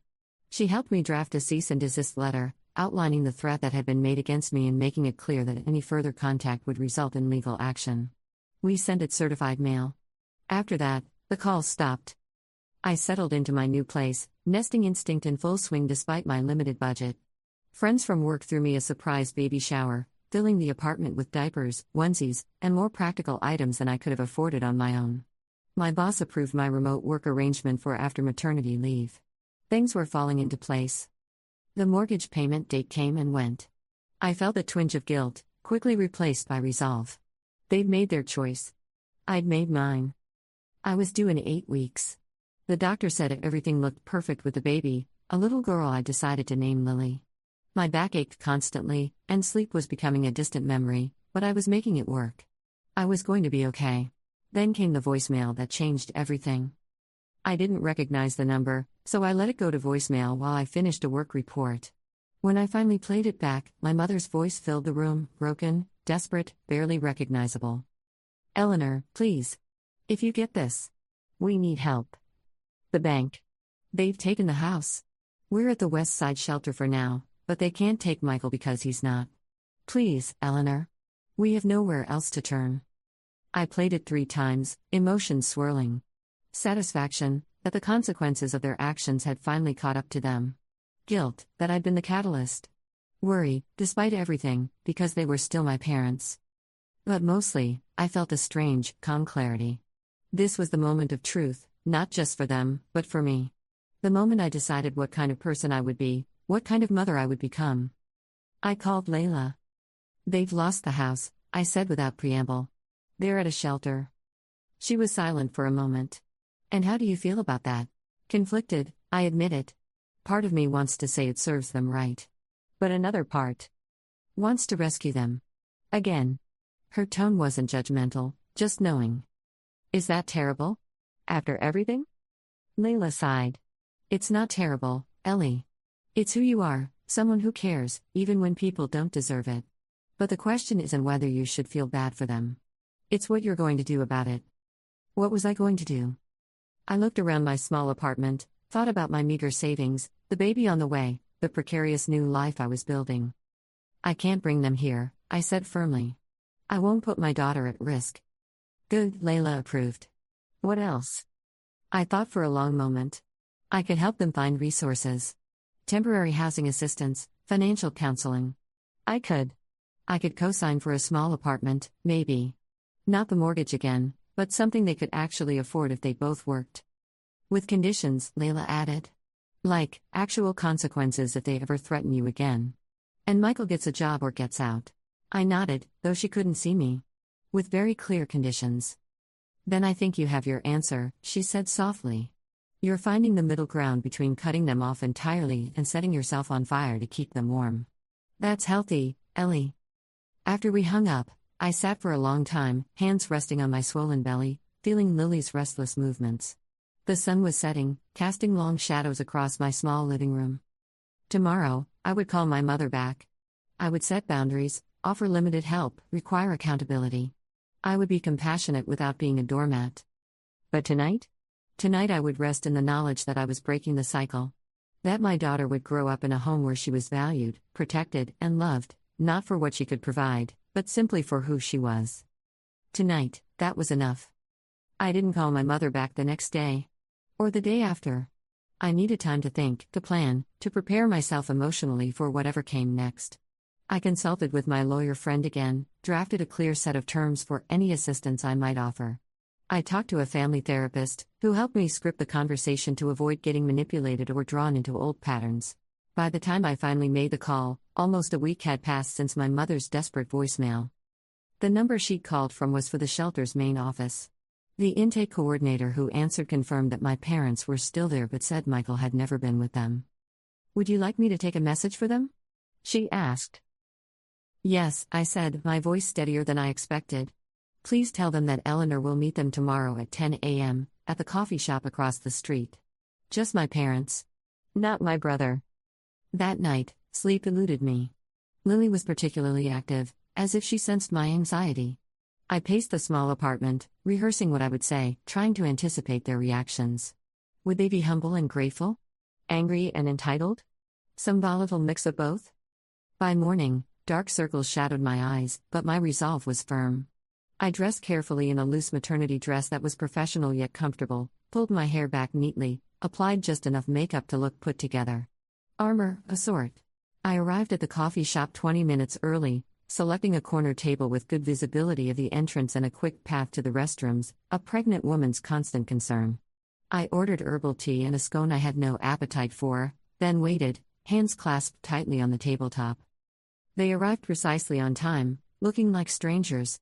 My father, always so proud of his appearance, wore wrinkled khakis and a faded polo shirt that hung loosely on his frame. My mother's carefully maintained blonde hair showed dark roots, and she'd lost weight she couldn't afford to lose. They scanned the shop anxiously until they spotted me, relief washing over their faces. Mom rushed forward first, arms outstretched for a hug I didn't return. She faltered, letting her arms drop awkwardly. "Eleanor," she whispered, eyes filling with tears. "Thank you for coming." Dad stood slightly behind her, his expression a complex mix of shame and resentment. "Ellie," he nodded stiffly. "Please, sit," I said, gesturing to the chairs across from me. "Would you like something to drink? To eat?" They exchanged a quick glance before nodding gratefully. I signaled the barista and ordered 2 coffees and breakfast sandwiches, noting how eagerly they watched the food being prepared. When was the last time they'd had a proper meal? Despite everything, my heart twisted. Once their food arrived and they'd taken a few bites, I spoke. "I got your message. I'm sorry you've lost the house." Mom dabbed at her eyes with a napkin. It happened so fast. One day we were fine, the next there were papers on the door, and then. She gestured helplessly. "Not that fast," I corrected gently. The mortgage hadn't been paid in almost 3 months. There would have been multiple warnings. Dad's jaw tightened. "We thought it was a mistake at first. The payments had always gone through automatically before." "Because I was making them," I said. "For 3 years." Their expressions confirmed my suspicion. They'd known. Maybe not at first, but at some point, they'd figured it out and said nothing, content to let me shoulder their financial burden while they maintained their lifestyle. "Why did you stop?" Dad asked, a hint of the old accusation in his tone. I met his gaze steadily. "You threatened me with a knife. You threatened my unborn child." He flinched, looking away. I was upset. I didn't mean anything by it. "You held a knife to my pregnant belly and said, 'Agree or else something terrible might happen to you and your baby,'" I recited, voice perfectly calm. "What exactly didn't you mean about that?" Mom reached across the table, trying to take my hand. I moved it to my lap. "Your father has a temper, you know that," she said placatingly. "He would never actually hurt you. We were just concerned about Michael, that's all. He's been going through such a difficult time." "Where is Michael now?" I asked. They exchanged another glance. Mom's lips pressed into a thin line. "He's staying with friends. The shelter wouldn't. They have rules about single men." I nodded. "So he found someone to take him in. That's good." "It's not good," Dad snapped. "He's sleeping on someone's couch. It's not appropriate. He needs stability, his own space. He's 26, I reminded them. He could have had his own space years ago if he'd gotten a job in his own apartment like most adults." Mom's face crumpled. "Please, Eleanor. We know we've made mistakes. We're desperate. The shelter is only temporary. We have nowhere to go." This was it, the moment they expected me to cave, to offer them my home, my savings, myself. The old Eleanor might have done just that. Instead, I pulled a folder from my bag and placed it on the table between us. "I can help you," I said carefully. "But not unconditionally. Not anymore." I opened the folder and removed several printed pages. "I found a 2-bedroom apartment that rents for $1,100 a month. It's not in the neighborhood you're used to, but it's clean, safe, and near a bus line. I'm willing to co-sign the lease and pay the security deposit and first month's rent as a gift." Their eyes widened with hope. I continued before they could speak. "These are my conditions." I slid a document across the table. "First, both of you must find jobs within 30 days. I don't care what jobs, retail, food service, whatever pays. Second, you will attend financial counseling. I found a free program through the community center. Third, Michael will not live with you unless he also has a job and contributes to expenses. Dad started to protest, but Mom squeezed his arm, silencing him. Fourth, and this is non-negotiable, I said, my voice hardening slightly. You will never threaten me again.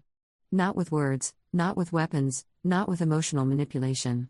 If you do, I will cut contact permanently and pursue legal action. I have documentation of the previous incident. I sat back, hands resting on my belly. Those are my terms. Take some time to discuss it if you need to. Mom was already nodding desperately. Yes, of course.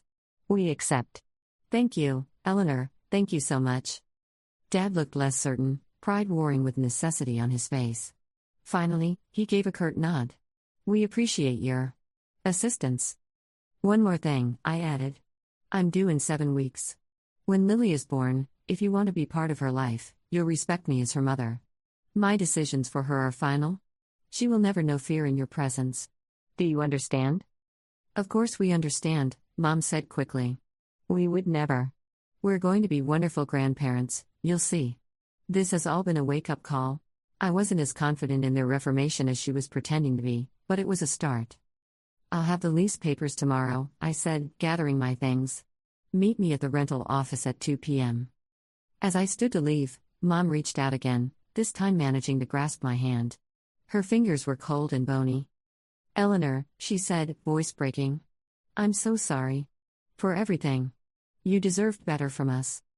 Something cracked in my chest, not forgiveness, exactly, but acknowledgement. A small opening. Yes, I said simply. I did. I squeezed her hand once, then let go. The next 6 weeks were a study in cautious rebuilding. True to my word, I co-signed the lease on the modest apartment and paid the initial expenses. My parents moved in with little more than the clothes they'd taken to the shelter and a few personal items neighbors had rescued from the curb during the eviction. To my surprise, they both found jobs within 2 weeks, Dad at a hardware store, Mom at a florist shop. The positions were far below their previous professional status, and I could see how it chafed them, particularly my father. But necessity is a powerful motivator, and the alternative was homelessness. Michael was a different story. When he learned about the new apartment, he'd assumed he'd be moving in too.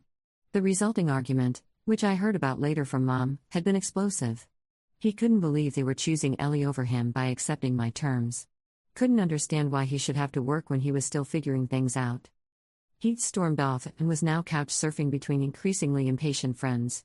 Mom still spoke to him daily, still made excuses for him. Dad was less forgiving, finally seeing the entitled behavior he'd helped create. It was a start. Our relationship remained fragile, a tentative truce rather than true reconciliation. I visited their apartment once a week, bringing groceries not out of obligation but choice.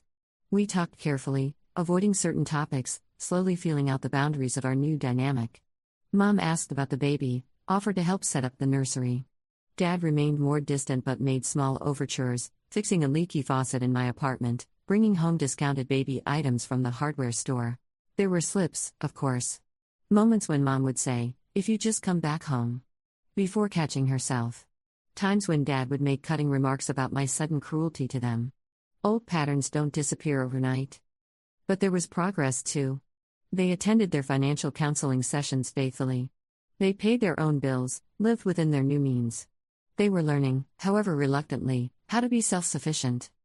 And I was learning too, how to help without sacrificing myself, how to set boundaries without cutting ties completely, how to hold people accountable while still offering compassion.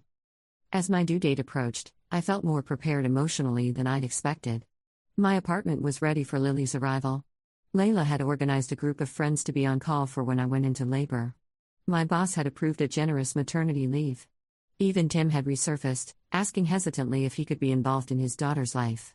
We were negotiating that carefully, through attorneys for now. Then, 3 weeks before my due date, everything changed again. It was a Sunday evening. I was folding impossibly tiny onesies when my phone rang, my father's number. I'd only recently unblocked their phones, and they rarely called, preferring to text first to see if I was available. "Dad?" I answered, immediately concerned. "Eleanor." His voice sounded strange, tight, controlled. "Your mother's in the hospital. West Side Memorial. She's had a stroke." The tiny onesie slipped from my fingers. What? When? Is she? This morning. She's stable. They're running tests. He paused, then added with uncharacteristic vulnerability, I think you should come. I was in a rideshare 20 minutes later, heart pounding uncomfortably. My doctor had warned against stress in these final weeks, had told me to stay calm and rested. But this was my mother. At the hospital, I found Dad in the ICU waiting room, looking small in a vinyl chair, staring at nothing. He stood when he saw me, awkwardly careful not to touch my belly as he patted my shoulder. They're saying it was a mild stroke, he explained as I lowered myself carefully into a chair. She was having headaches all week but wouldn't see a doctor. This morning she collapsed while getting ready for church.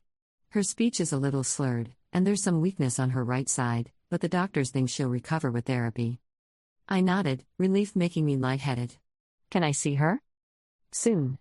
They're doing an MRI now. We sat in silence for a moment. Then Dad cleared his throat. I called Michael. He said he'd try to come but wasn't sure if he could get a ride. The old anger flickered briefly. His precious son couldn't be bothered to find transportation while his mother was in the hospital? But I pushed it away. This wasn't the time. I'm glad you called me, I said instead. Dad nodded, looking down at his clasped hands. We've been trying, Eleanor. It's not easy, starting over at our age. Your mother especially. She's been working so hard at that flower shop. On her feet all day. Maybe that contributed too. He broke off, voice catching. I reached over and covered his hand with mine.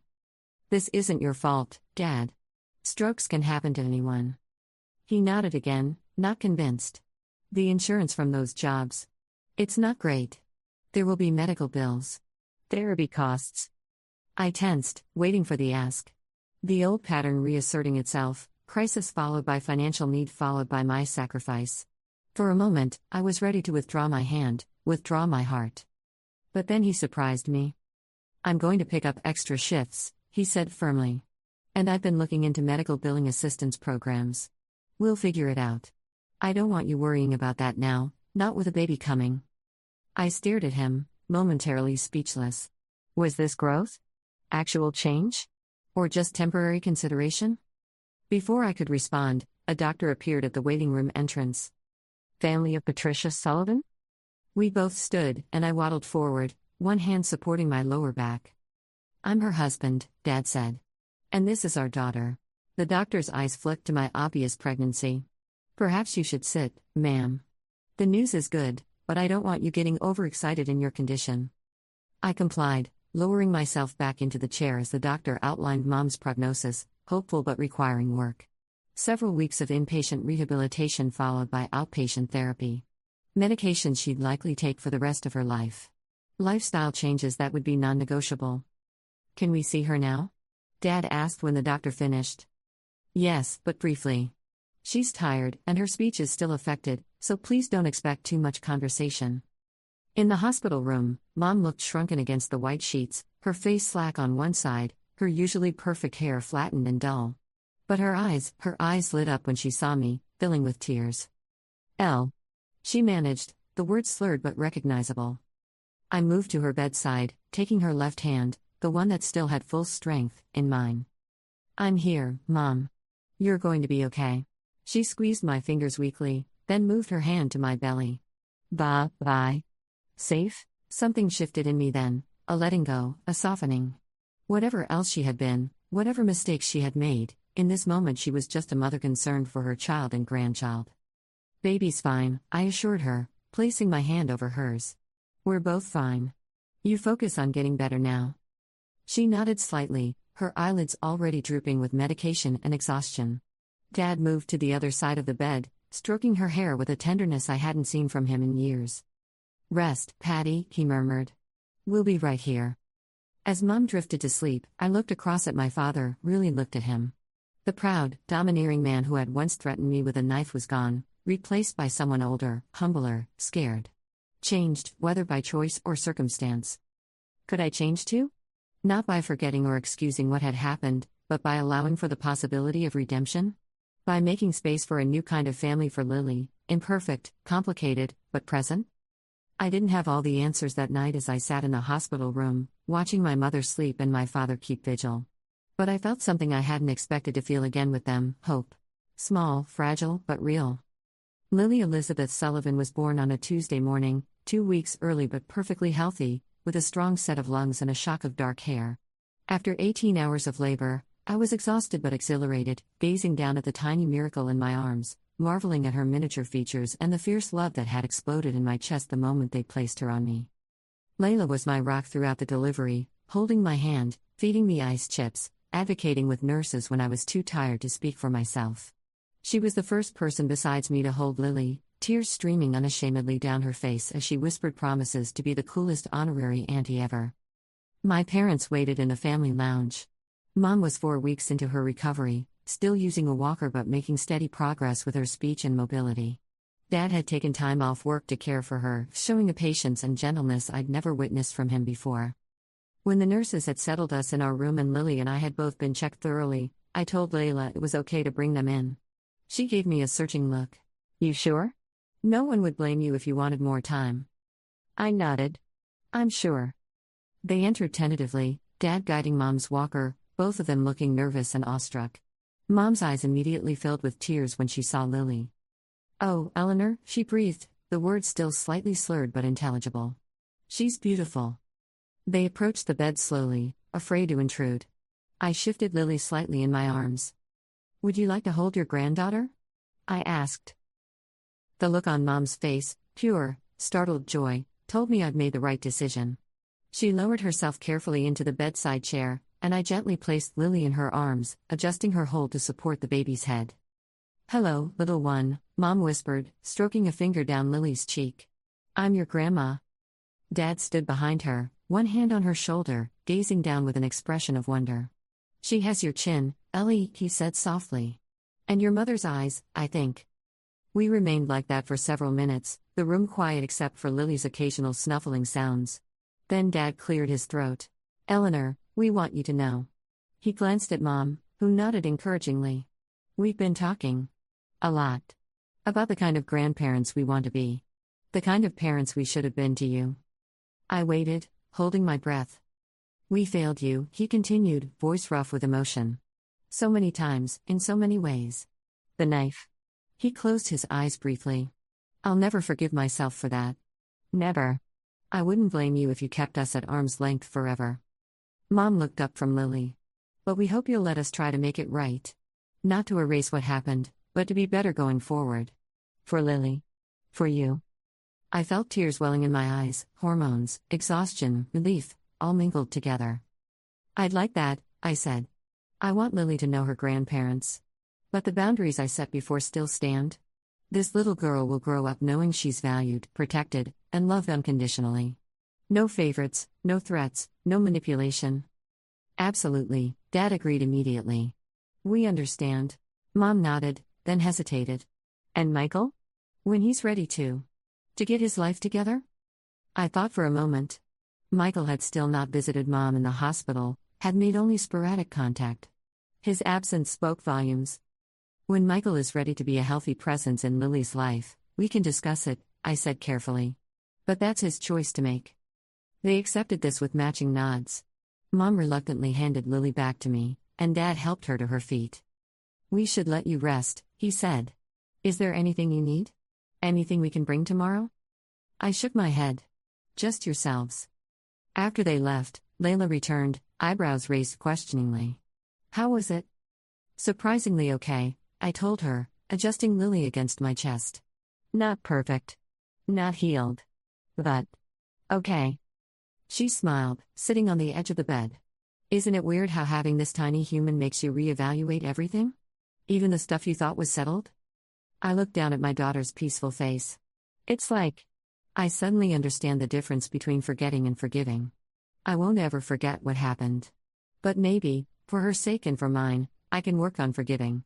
Setting conditions, keeping boundaries, but not holding on to the anger forever. That's called growth, my friend," Layla said, squeezing my foot through the hospital blanket. "And it looks good on you." 6 months later, my small apartment was crowded with people celebrating Lily's half-birthday, a milestone that probably didn't warrant a party, but I couldn't resist. Layla had brought her new boyfriend. A few colleagues from work cooed over Lily's latest tricks. Tim was there too, awkward but trying, slowly building a relationship with the daughter he'd initially rejected. Our co-parenting arrangement was still evolving, but he visited weekly now and had started a savings account for Lily's future. My parents arrived last, bearing a small gift bag and homemade cupcakes. Mom's walk was steadier now, though she still used a cane. Dad followed behind, carrying a folding chair for her. He'd learned the apartment had limited seating. Lily recognized them immediately, breaking into a gummy smile and reaching pudgy arms toward them from her high chair. Mom swooped in to scoop her up, covering her cheeks with kisses while Dad made funny faces over her shoulder. It wasn't the family I had imagined for myself a year ago. It wasn't perfect or easy or uncomplicated. There were still difficult days, still moments when old hurts threatened to resurface. Mom sometimes slipped into old patterns of favoring Michael, who had finally found a job but remained distant from all of us. Dad occasionally made tone-deaf comments that revealed how much work he still had to do on himself. But they were trying. We all were. As I watched them with Lily, saw the genuine love in their interactions, I realized something important: healing isn't linear. It doesn't mean erasing the past or pretending it never happened. It doesn't even mean complete trust is restored. Healing means making room for new possibilities alongside old truths. It means choosing, every day, what kind of future you want to build and what you're willing to carry forward from the past. I would always be the girl whose father once threatened her with a knife. That fact wouldn't change.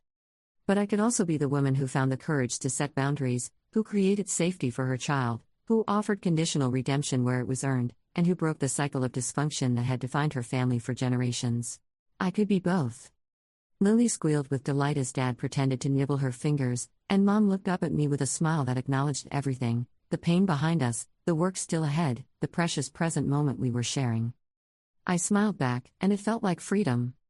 Not because I had forgotten or because everything was fixed, but because I had chosen to write a new story for myself, for my daughter, and for whoever else earned the right to be part of our journey.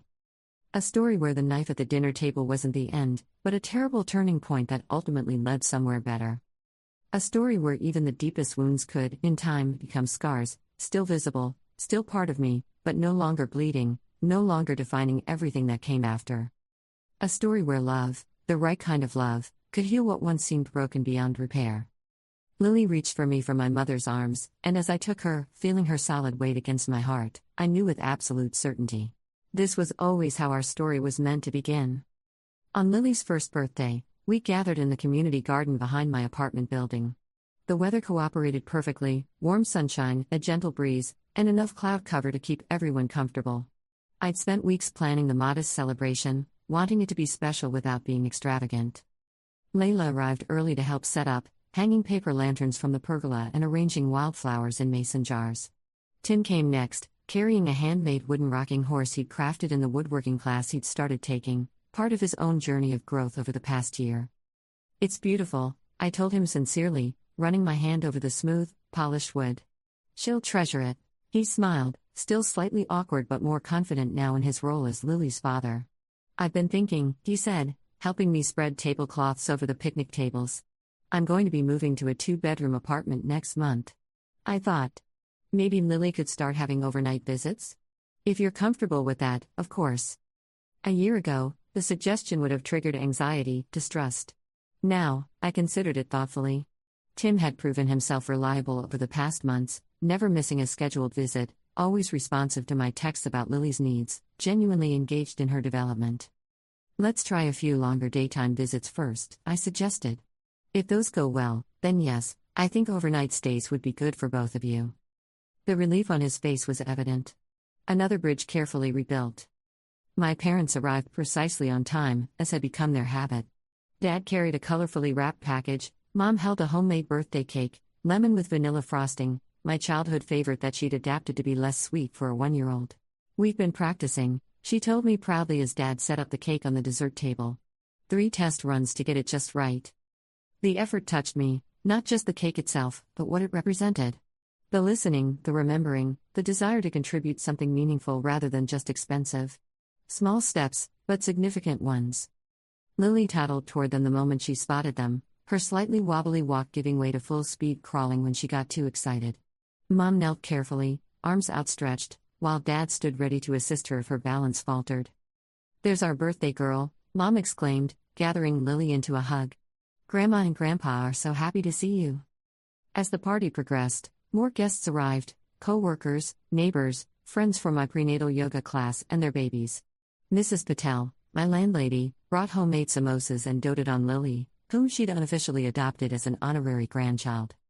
It was while Lily was opening presents, or rather, while I was opening them and she was more interested in the wrapping paper, that I noticed Dad checking his phone with a furrowed brow. "Everything okay?" I asked quietly when I could step away. He hesitated, then showed me the screen, a text from Michael: "Running late. Save some cake." "He's coming?" I couldn't keep the surprise from my voice. Dad nodded, looking both hopeful and apprehensive. "He promised." "But with Michael." I squeezed his arm gently. It would be good for him to be here. For Lily. For all of us. And I meant it. The past year had changed my perspective on many things, including my brother. Through conversations with my therapist, a gift to myself after Lily's birth, I'd come to see Michael not just as the entitled golden child, but as someone who'd been damaged in different ways by our parents' dysfunction. His privilege had become a prison of sorts, leaving him ill-equipped for real life, dependent on approval he'd never had to earn. That didn't excuse his behavior, but it helped me understand it. And understanding was the first step toward potential reconciliation. The party continued. Lily smashed her hands into a small cake made just for her, delighting the guests with her frosting-covered grin. We took photos, played simple games, and enjoyed the perfect spring day. I found myself relaxing, truly present in the moment rather than braced for something to go wrong. It was nearly time for guests to leave when a familiar figure appeared at the garden entrance. Michael stood awkwardly, holding a gift bag, scanning the party until he spotted our parents. He looked different, thinner, his designer clothes replaced by simple jeans and a button-down shirt. His hair was shorter, his customary smirk absent. Mom noticed him first, her face lighting up. "Michael. You made it." Heads turned, and I felt a momentary tension in my shoulders.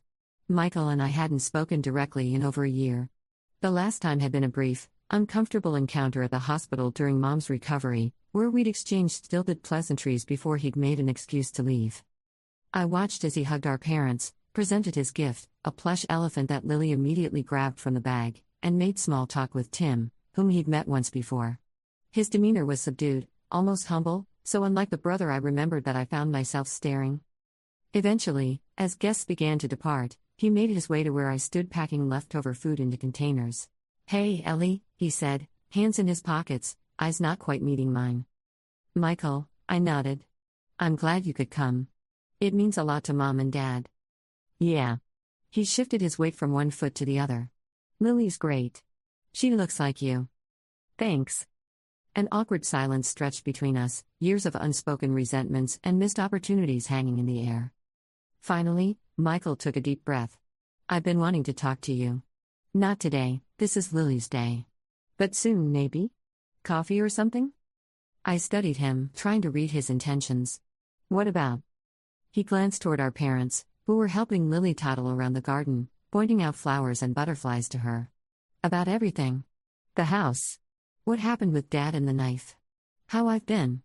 How I've treated you. All of it." The sincerity in his voice caught me off guard. This wasn't the entitled brother I remembered. "Are you in some kind of program?" I asked, the question escaping before I could filter it. To my surprise, he laughed, a short, self-deprecating sound.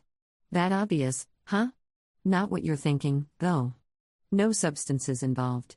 Just a lot of therapy and a major reality check." He paused. "Turns out, when you've been told you're special your whole life and then discover you're actually just average, it's a pretty brutal awakening." I nodded slowly, understanding more than he probably realized. "Coffee would be okay. Not this week, but maybe next?" "Thanks, Ellie." The relief in his voice was palpable. "I'll text you?" After he walked away to say his goodbyes to our parents, Layla sidled up beside me, eyebrows raised. "Was that a civil conversation I just witnessed between you and the golden child? Should I check for signs of the apocalypse?" I smiled, shaking my head. "People change, I guess. Or at least, they can if they want to. Like you," she pointed out. "The Ellie I met 5 years ago would never have believed she could have her parents and ex at her daughter's birthday party without having a panic attack." She was right. The journey from that terrifying night at the dinner table to this peaceful garden celebration hadn't been easy or straightforward. There had been setbacks, heated arguments, moments when I questioned whether maintaining any relationship with my family was worth the emotional toll. But there had also been genuine moments of growth, my father attending anger management classes without being asked, my mother learning to respect my parenting decisions even when they differed from her own, both of them working to support themselves rather than expecting me to carry their burdens. And my own growth had perhaps been the most significant, learning that forgiveness didn't mean forgetting, that boundaries weren't selfish, that being a good daughter didn't require being a doormat, and that breaking cycles required constant vigilance but yielded immeasurable rewards. As the party wound down and the setting sun cast long shadows across the garden, I watched Lily playing with the wooden blocks Tim's parents had sent, her face a study in concentration. She was secure, loved, surrounded by imperfect people who were all, in their various ways, trying to be better for her sake. That night, after Lily had fallen asleep in her crib, exhausted from the excitement of the day, I sat on my small patio with a cup of tea, looking up at the stars. I thought about the knife, the foreclosure, the hospital room, all the turning points that had led to this moment. I thought about the conversation with Michael, wondering what it might lead to. Not instant closeness, certainly, but perhaps a new understanding, a different kind of sibling relationship than the competitive one we'd been raised in. Most of all, I thought about Lily, growing up in this messy, complicated family that was slowly healing its deepest wounds. She would know the truth someday, an age-appropriate version at first, and the full story when she was old enough to understand. I wouldn't hide the past from her, but I would show her that it didn't have to define the future.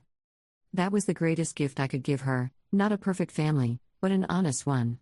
Not a flawless mother, but one who had learned to value herself enough to demand respect and to give it in return.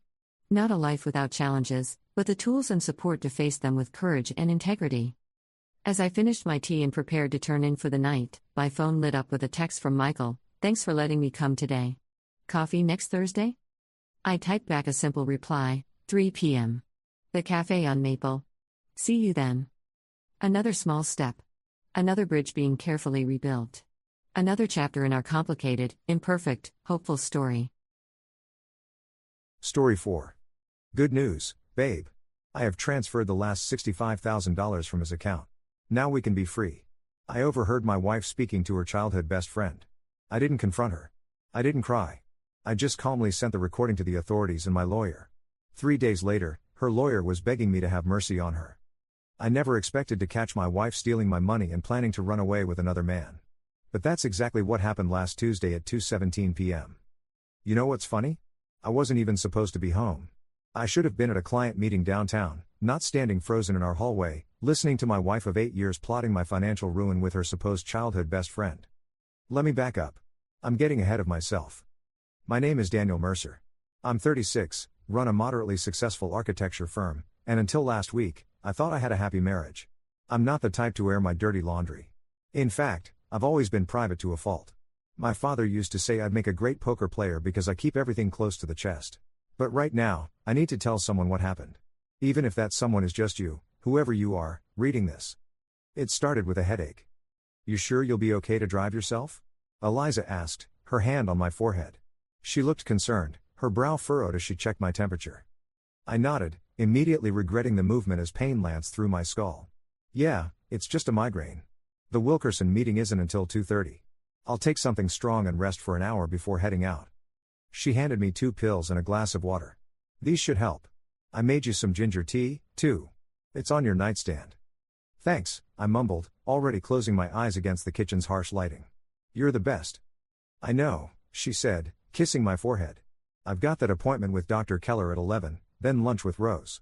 I should be back around 3. I grunted in acknowledgement. Text me when you leave for your meeting, okay? I worry about you driving with migraines. I managed to smile at her concern. Will do. The front door closed softly behind her a few minutes later, and I shuffled back to our bedroom, collapsing onto the bed. The tea Eliza had made sat steaming on the nightstand, the spicy scent of ginger filling the air. I checked the time, 9:48 a.m. I had a few hours to sleep this off before my meeting. I closed my eyes, hoping the medication would kick in quickly. When I woke, the bedroom was dim, late morning sunlight filtering through the blinds. My headache had dulled to a manageable throb. I checked my phone, 11:37 a.m. I'd slept longer than intended, but still had time to prepare for the Wilkerson meeting. I opened my email to review the presentation one last time when a message from Wilkerson Development popped up. Mr. Mercer, due to an emergency board meeting, We need to reschedule today's presentation to Friday at the same time. Our apologies for the last minute change. Please confirm this works for your schedule. Regards, Patricia Wilkerson. I sighed, both relieved and annoyed. On one hand, I could take the rest of the day to recover properly. On the other, I'd psyched myself up for this presentation, and now all that preparation and nervous energy had nowhere to go. I replied confirming the rescheduled time, then texted my assistant Marcos to update him. No point in him preparing the conference room today. Meeting rescheduled to Friday. Take the afternoon off if you want. His reply came instantly, you sure? I can still help with the Eastwood proposal. It's fine. I'm taking the day to recover from a migraine. We'll hit Eastwood tomorrow. Feel better, boss. I lay back against the pillows, wondering what to do with my unexpected free afternoon. The house was quiet, blissfully quiet, and I considered simply staying in bed. But my stomach rumbled, reminding me I hadn't eaten since the previous night.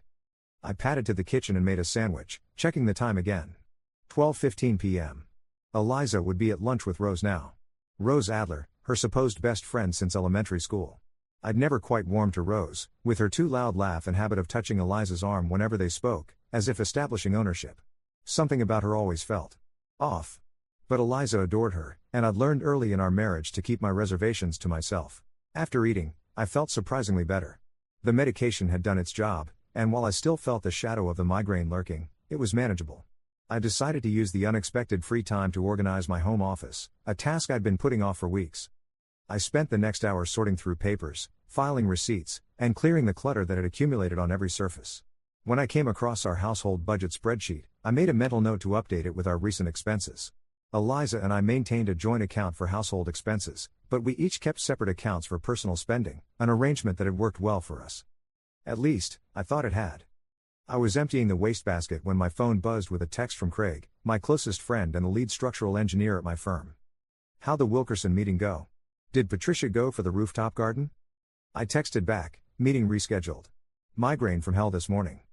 That sucks. Wanna grab a beer later? Might help the headache. Rain check. Going to take it easy today. No problem. Feel better. I glanced at the time again, 1:58 p.m. Eliza would be home in about an hour.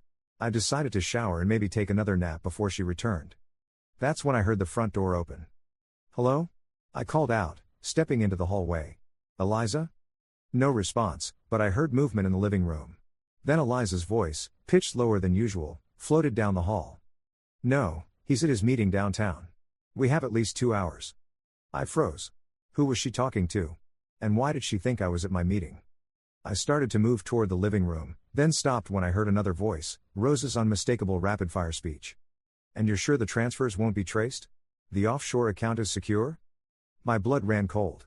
What transfers? What offshore account? I should have announced my presence. I should have walked into the living room and demanded an explanation. Instead, I found myself pressing against the wall, just around the corner from the living room entrance, listening. Trust me, Eliza said, a note of impatience in her voice I'd rarely heard before. I've been moving the money in small amounts for months. 5,000 here, 8,000 there. Nothing that would trigger any alerts. How much have you gotten so far? Rose asked. Almost 300,000. The floor seemed to tilt beneath my feet. 300,000? From where? We didn't have that kind of money in our joint account. And he doesn't suspect anything? Rose again, sounding impressed. Eliza laughed, a sound so unlike her usual warm chuckle that goosebumps rose on my arms. Daniel? Please. He trusts me completely. He doesn't even check the business accounts anymore, leaves it all to me since I started helping with the bookkeeping. As far as he knows, the firm is just getting by with all these project delays. The firm. My firm. She was talking about stealing from my architecture firm. I felt dizzy, my earlier migraine threatening to return full force. So what's left? Rose asked. Just one more transfer. The emergency fund. It's in a separate account, and I've been leaving it for last because he checks that one occasionally. I heard the sound of typing, then the distinctive ping of a banking app notification. Good news, babe. I have transferred the last $65,000 from his account. Now we can be free. Eliza's voice was jubilant, excited in a way I hadn't heard in years. Babe? Gosh, finally, Rose sighed. So we're really doing this? Next week? You and me? You and me, Eliza confirmed. Just like we always planned. The tickets are booked. One way to Barcelona on Tuesday. By the time Daniel figures out the money is gone, we'll be untraceable. What about the divorce papers? I'll serve him Monday morning, right before we leave. The lawyer says with the prenup, he can't touch any of the money that's in my name. And now, that's quite a lot. Eliza's voice dropped lower, almost seductive. I've been documenting his emotional neglect for months. All those late nights at work? All those weekends he spent on projects instead of with me? It's all in my journal, dated and detailed. My brilliant girl, Rose murmured, and then there was silence. I didn't need to look to know they were kissing. I'd suspected for years that Rose's feelings for my wife went beyond friendship, but I'd convinced myself I was being paranoid. Turns out, I wasn't paranoid enough. My phone felt heavy in my hand. At some point, without conscious thought, I'd activated the recording app. The red circle pulsed silently, capturing every word. I almost feel bad for him, Rose said finally. He really has no idea? None, Eliza confirmed. Daniel lives in his own little world of buildings and blueprints. He's never been fully present in our marriage. This is better, honestly. He can start over with someone who actually enjoys listening to him talk about load-bearing walls for hours. They both laughed. What about the house? Rose asked. We'll sell it eventually. My name is on the deed too. We should get at least $400,000 for it in this market. Add that to what we've already got, and we're set for a very comfortable new life. Have I told you lately that I love your devious mind? Rose said. Only every day for the past 20 years, Eliza replied. Now, I should get some things from upstairs before he gets back. I've been slowly moving my important stuff to the storage unit, but there are still a few things I need to grab. I backed away silently, retreating to my office. My hands were shaking so badly I almost dropped my phone as I stopped the recording and saved it. My mind raced, trying to process what I'd just heard. My wife of 8 years had been systematically draining my business accounts. She was planning to leave me in less than a week, taking everything we'd built together. And she had been having an affair with her best friend for who knows how long. I heard footsteps on the stairs and quickly sat at my desk, opening my laptop to appear busy. A moment later, Eliza appeared in the doorway, startling visibly when she saw me. Daniel. Her hand flew to her chest. You scared me. What are you doing home? I thought you had the Wilkerson meeting. I looked at my wife, this stranger wearing my wife's face, and something inside me went very still and cold. It was rescheduled, I said calmly. My migraine got better, so I decided to catch up on some paperwork. She nodded, her expression settling into familiar lines of concern. How are you feeling now? Better? Much, I said, and it wasn't entirely a lie. The shock had obliterated any lingering pain from the migraine. In its place was a strange, detached clarity. Is Rose here? I thought I heard voices. A flicker of something, panic? Alarm? Crossed her face, but she recovered quickly. Yes, she stopped by after our lunch. She's downstairs. We were just chatting while I grabbed something from our room. Ah, I said. Well, don't let me interrupt. I've got plenty to keep me busy here. She hesitated, then stepped into the office and kissed my cheek. Don't work too hard. I'll make your favorite for dinner tonight. Coq au vin. My favorite. As if that meant anything now. Sounds perfect, I said, smiling up at her. Tell Rose I said hello. Eliza nodded and left, closing the door behind her. I waited until her footsteps faded, then pulled out my phone again and played back the recording. The voices were clear, every damning word perfectly captured. I sat motionless, listening to my life implode for a second time. Then I opened my contacts and called the one person I knew I could trust. Craig? It's me. I need your help. And I need a good lawyer. Right now. The next 48 hours passed in a blur of activity, all conducted when Eliza was out of the house.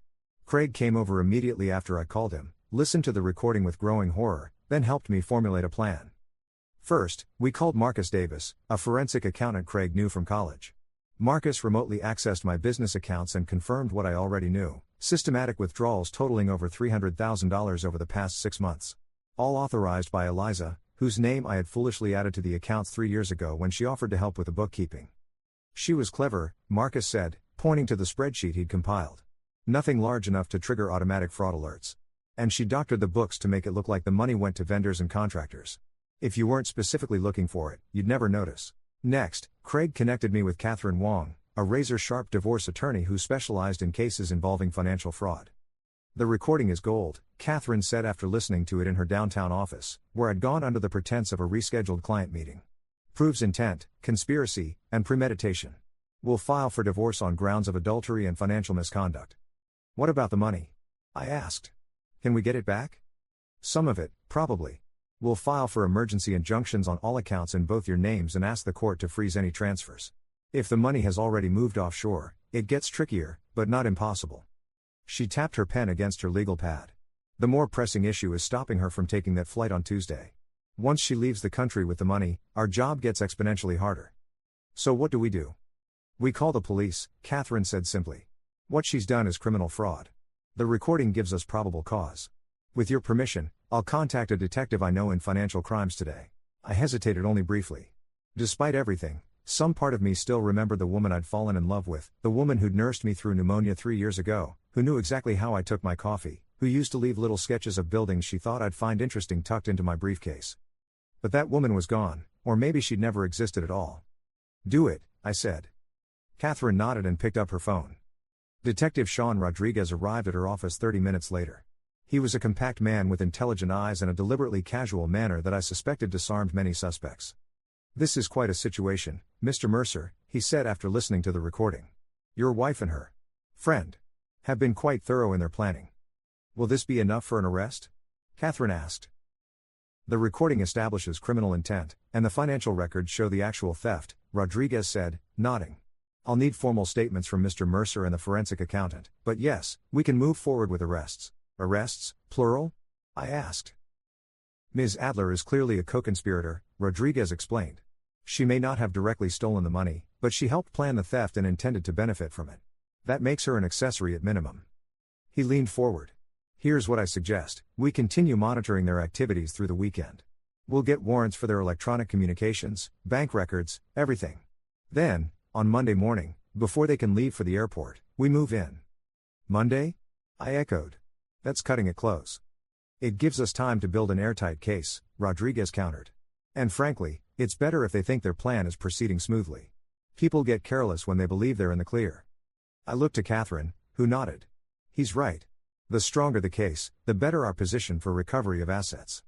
All right, I said. Monday it is. In the meantime, Catherine added, act normal. Give them no reason to suspect you know anything. Act normal. With the woman who had betrayed me in every possible way.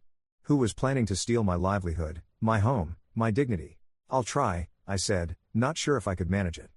I arrived home Friday evening to find Eliza in the kitchen, preparing the cocoa van she'd promised. The rich smell of wine, mushrooms, and herbs filled the air. In another life, I would have come up behind her, wrapped my arms around her waist, and buried my face in her neck, breathing in the scent of her perfume. Instead, I set my briefcase down and called out, "Smells amazing." She turned, wooden spoon in hand, and smiled. Perfect timing. It's almost ready. How was your day? Productive, I said, which wasn't a lie. The Wilkerson presentation went well. They're leaning toward the second design concept. That's wonderful, she said, turning back to the stove. You've worked so hard on that project. I watched her stir the thick, burgundy sauce, noting the careful precision of her movements. Had she always been this good an actress? Or had I just been too blind to see? Wine? She asked, gesturing to an open bottle of Pinot Noir. Please. She poured 2 glasses and handed me one. Our fingers brushed, and I had to force myself not to recoil. To success, she said, raising her glass. I clinked mine against hers. To getting what we deserve. Something flickered in her eyes, uncertainty? Suspicion? But she smiled and turned back to the stove. Dinner in 5 minutes. Why don't you put on some music? I nodded and moved to the living room, where our sound system was set up. I scrolled through our shared playlist, wondering if every song we'd ever enjoyed together was also a lie. I selected a jazz album we both liked and returned to the kitchen, where Eliza was plating the food. Perfect timing, she said again, setting the plates on the table. Sit, eat while it's hot. The food was delicious, as always. Eliza was an excellent cook, another talent I'd appreciated during our marriage. We ate in what might have seemed like comfortable silence to an observer, but to me felt like sitting across from a bomb with a slowly ticking timer. I was thinking, Eliza said eventually, we should get away next weekend. Just the 2 of us. Maybe that little B&B in the Berkshires we liked? Next weekend. When she planned to be in Barcelona with Rose and my money. That sounds nice, I said, taking a sip of wine to hide whatever might be showing on my face. Let me check my calendar. I think I'm free. She reached across the table and squeezed my hand. I feel like we haven't connected in a while. I miss you. I looked into her eyes I'd once thought I could read like my favorite book, and saw nothing but a stranger. I miss you too, I lied. The weekend crawled by, each hour an exercise in self-control. I kept to my normal routines, Saturday morning run, afternoon at the office catching up on projects, Sunday brunch with Eliza at our usual cafe. All the while, Detective Rodriguez and his team were building their case. He called with updates when I was safely away from the house, speaking in the clipped, efficient manner of someone used to delivering difficult information. "We've traced most of the money to an account in the Cayman Islands," he reported Sunday afternoon while I sat in my parked car outside a grocery store. "Registered to a shell corporation. We're working with international authorities to freeze it." "And the flight?" I asked. "Confirmed. 2 first-class tickets to Barcelona, departing Tuesday at 10:45 a.m. Non-refundable, one way." I gripped the steering wheel, knuckles white. "So it's really happening." "It was always really happening, Mr. Mercer," Rodriguez said, his voice softening slightly. "The only difference is now they won't get away with it." I nodded, though he couldn't see me. "Tomorrow, then." "Tomorrow," he confirmed. "We'll come to your house at 7 a.m. Be ready." I ended the call and sat staring through the windshield, watching Sunday shoppers push carts across the parking lot. Couples bickering over dinner plans. Parents wrangling excited children. Normal people living normal lives. How quickly normalcy could shatter. My phone buzzed with a text from Eliza, "Don't forget the rosemary." Right. I was supposed to be buying herbs for dinner. I got out of the car and headed into the store, another actor in the strange play my life had become. Monday morning arrived clear and cold, October sunshine slanting through the blinds as my alarm buzzed at 6 a.m. Beside me, Eliza slept peacefully, her face relaxed in a way it seldom was when awake. I studied her for a moment, trying to reconcile this serene image with the calculating woman from the recording. I slipped out of bed without waking her and showered quickly. By the time I emerged from the bathroom, dressed in a suit as if heading to work, Eliza was sitting up in bed, checking her phone. "You're up early," she commented, not looking up from her screen. "Big day," I replied. "Final client meeting for the Eastwood project." She nodded absently, still scrolling. Planning her escape, perhaps? Checking flight details? I would never know, because at that moment, the doorbell rang. Eliza frowned. "Who's that at this hour?" "No idea," I said, my heart suddenly pounding. "I'll get it." I moved through the house, checking my watch. 6:58 a.m. Rodriguez was right on time. I opened the front door to find the detective standing on my porch, flanked by 2 uniformed officers. Behind them, 2 unmarked police cars and a patrol vehicle sat in my driveway. "Daniel Mercer?" Rodriguez asked formally, though he obviously knew who I was. "Yes," I replied, matching his official tone. He held up a document. "I have a warrant for the arrest of Eliza Mercer on charges of grand larceny, fraud, and conspiracy to commit fraud. Is she home, Daniel?" Eliza's voice came from behind me. "Who is it?" I stepped aside as she approached, wrapped in her robe, confusion evident on her face. "Mrs. Mercer," Rodriguez said, "I'm Detective Sean Rodriguez. I have a warrant for your arrest. Please step outside." Eliza froze, her eyes darting from Rodriguez to me, then back again. "Arrest? There must be some mistake." "No mistake, ma'am," Rodriguez said, his voice flat. "We have evidence that you've stolen approximately $365,000 from Mercer Architecture and from your husband's personal accounts." All color drained from Eliza's face. She reached for the doorframe to steady herself, then turned to me. "Daniel, tell them this is ridiculous. Tell them." I met her gaze steadily. "They have a recording, Eliza. Of you and Rose. Discussing the transfers. Planning your trip to Barcelona."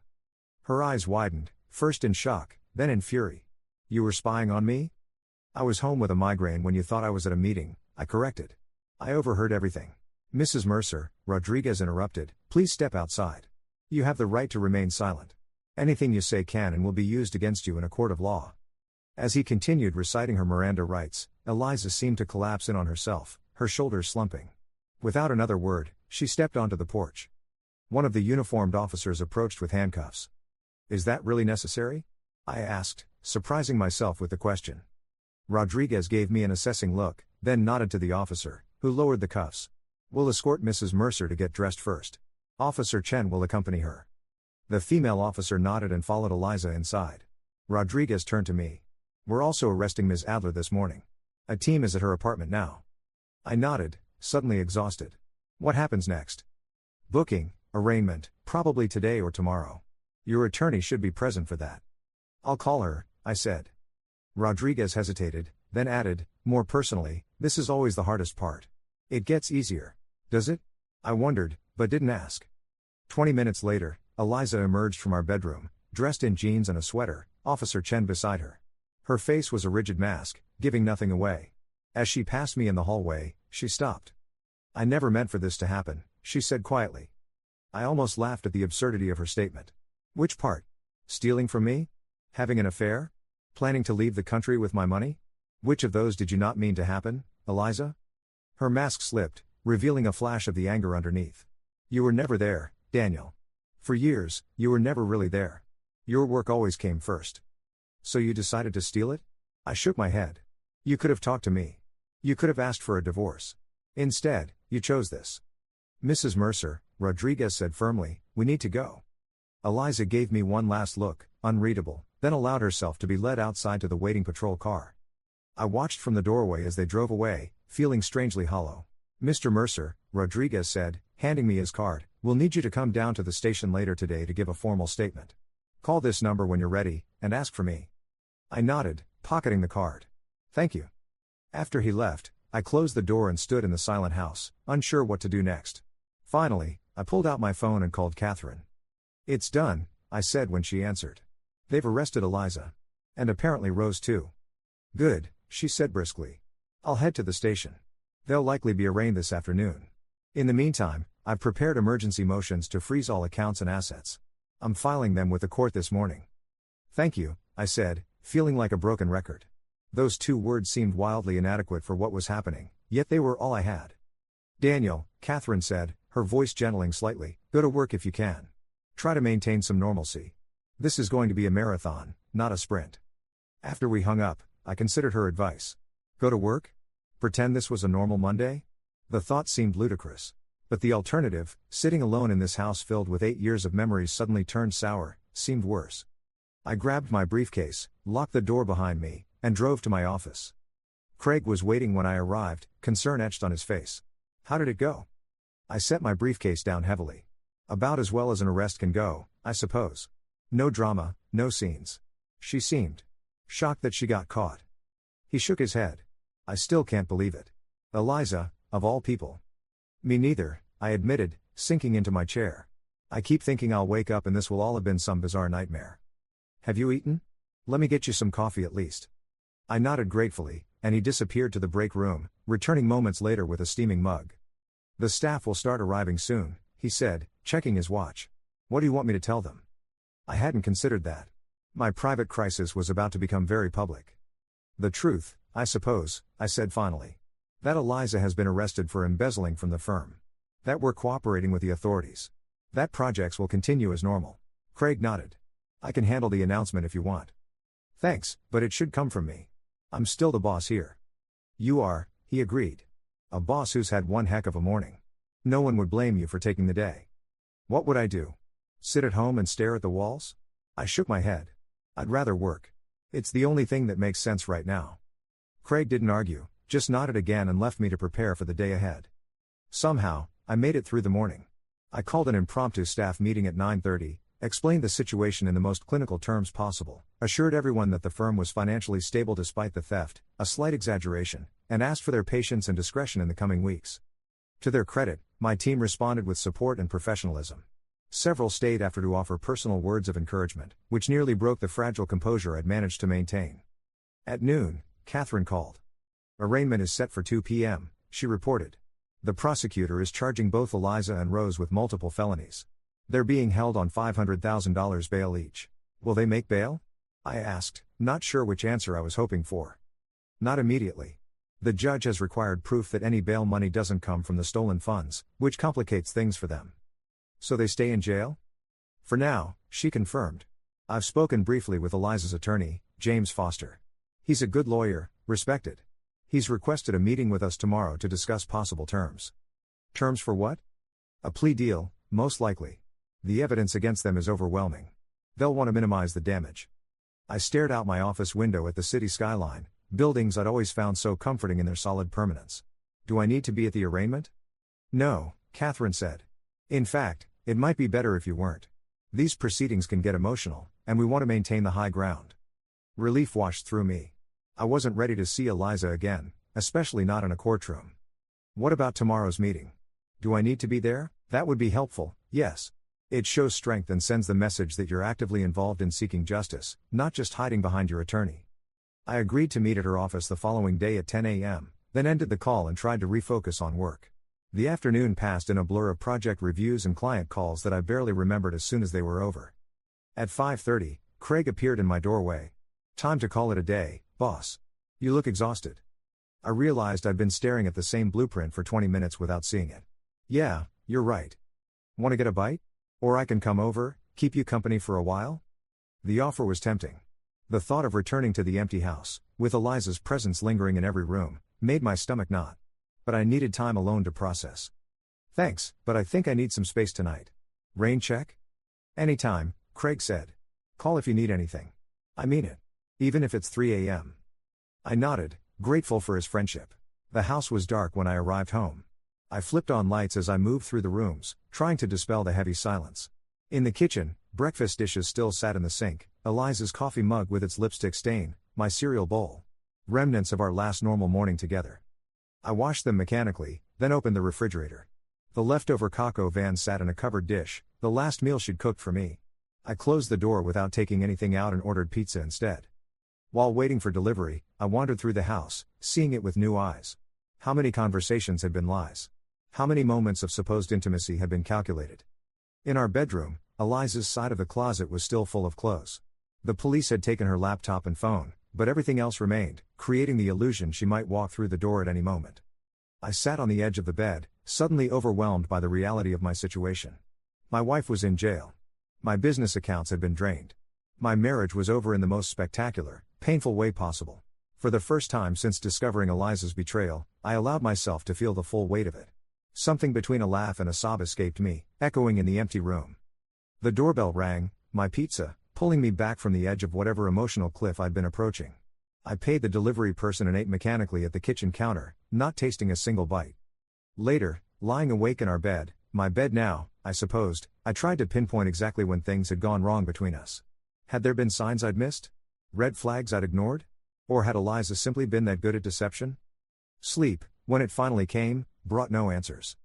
Catherine's office was a study in understated power, sleek furniture, original artwork, views of downtown. I arrived 10 minutes early for our meeting with Eliza's lawyer, took the offered coffee, and tried to prepare myself for whatever was coming. Foster called earlier, Catherine informed me. He's bringing a settlement proposal. Given the circumstances, I'm expecting it to be very favorable to us. What exactly does very favorable mean? I asked. Full restitution, no contest on the divorce terms, possibly even an admission of guilt to reduce criminal charges. I frowned. Why would Eliza agree to that? She's facing serious prison time, Daniel. Multiple felony counts, substantial evidence, no realistic defense. Foster's job is to minimize the damage. Our job is to ensure you get everything you're entitled to. Before I could respond, her assistant announced James Foster's arrival. Foster was older than I'd expected, perhaps in his early 60s, with silver hair and the polished manner of someone who'd spent decades in courtrooms. He greeted Catherine warmly, clearly they knew each other professionally, and offered me a courteous nod. "Mr. Mercer, thank you for meeting with me. I know this must be an extraordinarily difficult time." I simply nodded, not trusting myself to speak. "Let's get to it," Catherine said, gesturing for Foster to sit. "You mentioned a proposal?" Foster placed his briefcase on the table and removed a document. "Yes. After reviewing the evidence and consulting with my client, we're prepared to offer the following terms." He slid the document across to Catherine, who scanned it quickly. "Full restitution of all stolen funds, full cooperation in recovering any offshore transfers, uncontested divorce with no claim on marital assets, and an admission of guilt to reduce charges," she summarized for my benefit. "In exchange," Foster continued, "we ask that Mr. Mercer support a plea arrangement that would limit incarceration to no more than 18 months, followed by probation and community service." Catherine looked at me. "Your thoughts?" I was silent for a moment, processing. Why is she offering this? Yesterday she was still denying everything. Foster cleared his throat. "Reality has set in, Mr. Mercer. Ms. Adler has agreed to testify against my client in exchange for leniency. The evidence is overwhelming. And frankly, Mrs. Mercer is remorseful." I couldn't help the bitter laugh that escaped me. "Remorseful she got caught, you mean?" Foster didn't contradict me, which was answer enough. "The plea arrangement would need to cover both the criminal and civil aspects," Catherine pointed out. "The DA might not agree to the sentencing recommendation." "We understand," Foster said. "But Mr. Mercer's support would carry significant weight." Catherine turned to me again. "We don't have to decide today. We can counter, or simply take time to consider." I looked at the proposal, thinking of the life Eliza and I had built, the future we'd planned, all of it now lying in ruins around me. If I agree to support the plea arrangement, I said slowly, what guarantee do I have that she'll honor her side? That the money will actually be returned? We would structure it as a conditional agreement, Catherine answered. The restitution and divorce terms would have to be completed before any sentencing recommendation is made. Foster nodded. That's acceptable to us. I took a deep breath. I need to think about it. Of course, Foster said, standing. Please, take the time you need. My client is anxious to resolve this as quickly as possible, but we understand the gravity of the situation. After he left, Catherine turned to me. It's a solid offer. Better than I expected, honestly. She's desperate, I said. Yes. Which works in our favor. But don't feel rushed. This decision affects not just your financial recovery but your emotional closure as well. I nodded, gathering my coat. I'll call you tomorrow with my answer. That afternoon, I did something I'd been avoiding. I went to the bank and requested complete statements for all my accounts, personal and business, for the past year. I needed to see the full extent of Eliza's betrayal with my own eyes. The statements confirmed everything Marcus had found: systematic withdrawals disguised as vendor payments, transfers to Eliza's personal account under the guise of household expenses, gradually increasing in frequency and amount as she grew bolder. The most recent transfer, the $65,000 she'd moved the day I overheard her conversation with Rose, had been labeled emergency capital improvements. It was from my business emergency fund, money I'd set aside for exactly the kind of cash flow crisis Eliza had created. I spread the statements across my home office desk, noting dates, amounts, patterns.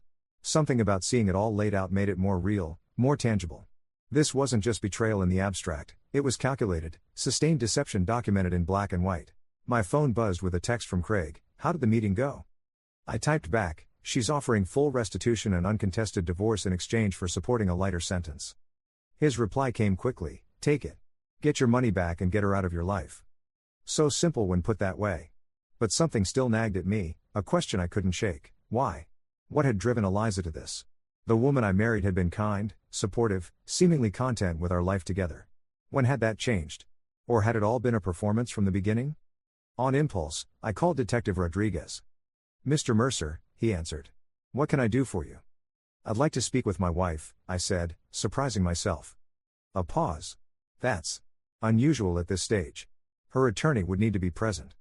I understand. Can you arrange it? Another pause. Let me make some calls. I'll get back to you. 2 hours later, Rodriguez called back. It's arranged for tomorrow morning at 10 a.m. at the detention center. Her attorney has agreed, on the condition that the conversation not touch on specific details of the case. Thank you, I said. I appreciate this. May I ask why you want to see her? Most victims in your position avoid contact. I considered the question. I need answers that aren't in the bank statements. The county detention center was a stark, utilitarian building that seemed designed to strip away dignity from everyone who entered it, visitor and inmate alike. I surrendered my phone, keys, and wallet at security, submitted to a pat-down, and followed a correctional officer down a series of hallways to a small room with a table and 4 chairs. James Foster was already there, nodding a greeting as I entered. Mr. Mercer. This is unconventional, but my client was eager to speak with you. Before I could respond, another door opened, and Eliza entered, escorted by a female officer. She wore an orange jumpsuit that hung loosely on her frame, her hair pulled back in a simple ponytail. Without makeup, she looked younger, more vulnerable. Our eyes met, and for a moment, neither of us spoke. The officer indicated that Eliza should sit across from me, then took up position by the door. You have 30 minutes. Foster glanced between us. I'll remind you both that this conversation cannot include specific details about the case. General discussion only. I nodded, not taking my eyes off Eliza. Now that I was here, I wasn't sure where to begin. She spoke first, her voice quiet but steady. Thank you for coming. I didn't think you would. I almost didn't, I admitted. Your attorney presented your offer, I continued after a moment. Full restitution, uncontested divorce. She nodded. It's the least I can do. The least you could have done was not steal from me in the first place, I said, unable to keep the edge from my voice. Foster shifted uncomfortably, but Eliza raised a hand to stop him from intervening. You're right, she said. And I can't undo what I've done. I can only try to make it right now. Why, Eliza? The question burst from me. We had a good life. At least, I thought we did. What happened? She looked down at her hands, folded on the table. It's complicated. I have time. She sighed. Rose and I. It started long before you and I met, Daniel. In college. We were together for 3 years. I felt a cold shock. You never told me you'd been in a relationship with her. I know. We broke up when she moved to London for grad school. It was messy, painful. We lost touch for years. I remembered now, Eliza had mentioned a painful breakup in college, but had never named the person. I'd assumed it was a boyfriend. When she moved back 5 years ago, Eliza continued, we reconnected as friends. I truly believe that's all it was. I loved you, Daniel. Our marriage was real to me. Until it wasn't, I said flatly. She winced. Things between us started changing 3 years ago.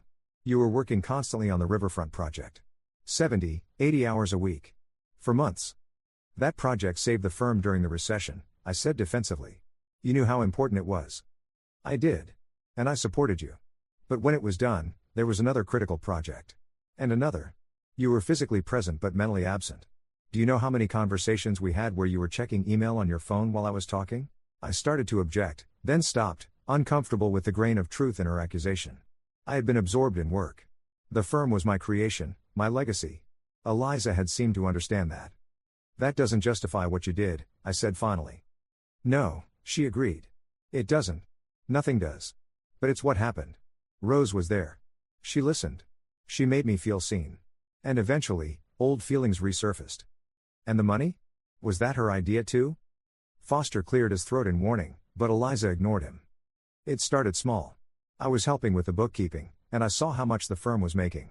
How much you were setting aside. I took a little extra for myself, just pocket money at first. You never noticed. Her eyes met mine, challenging. Do you know what our anniversary was last year, Daniel? The question caught me off guard. May 12th.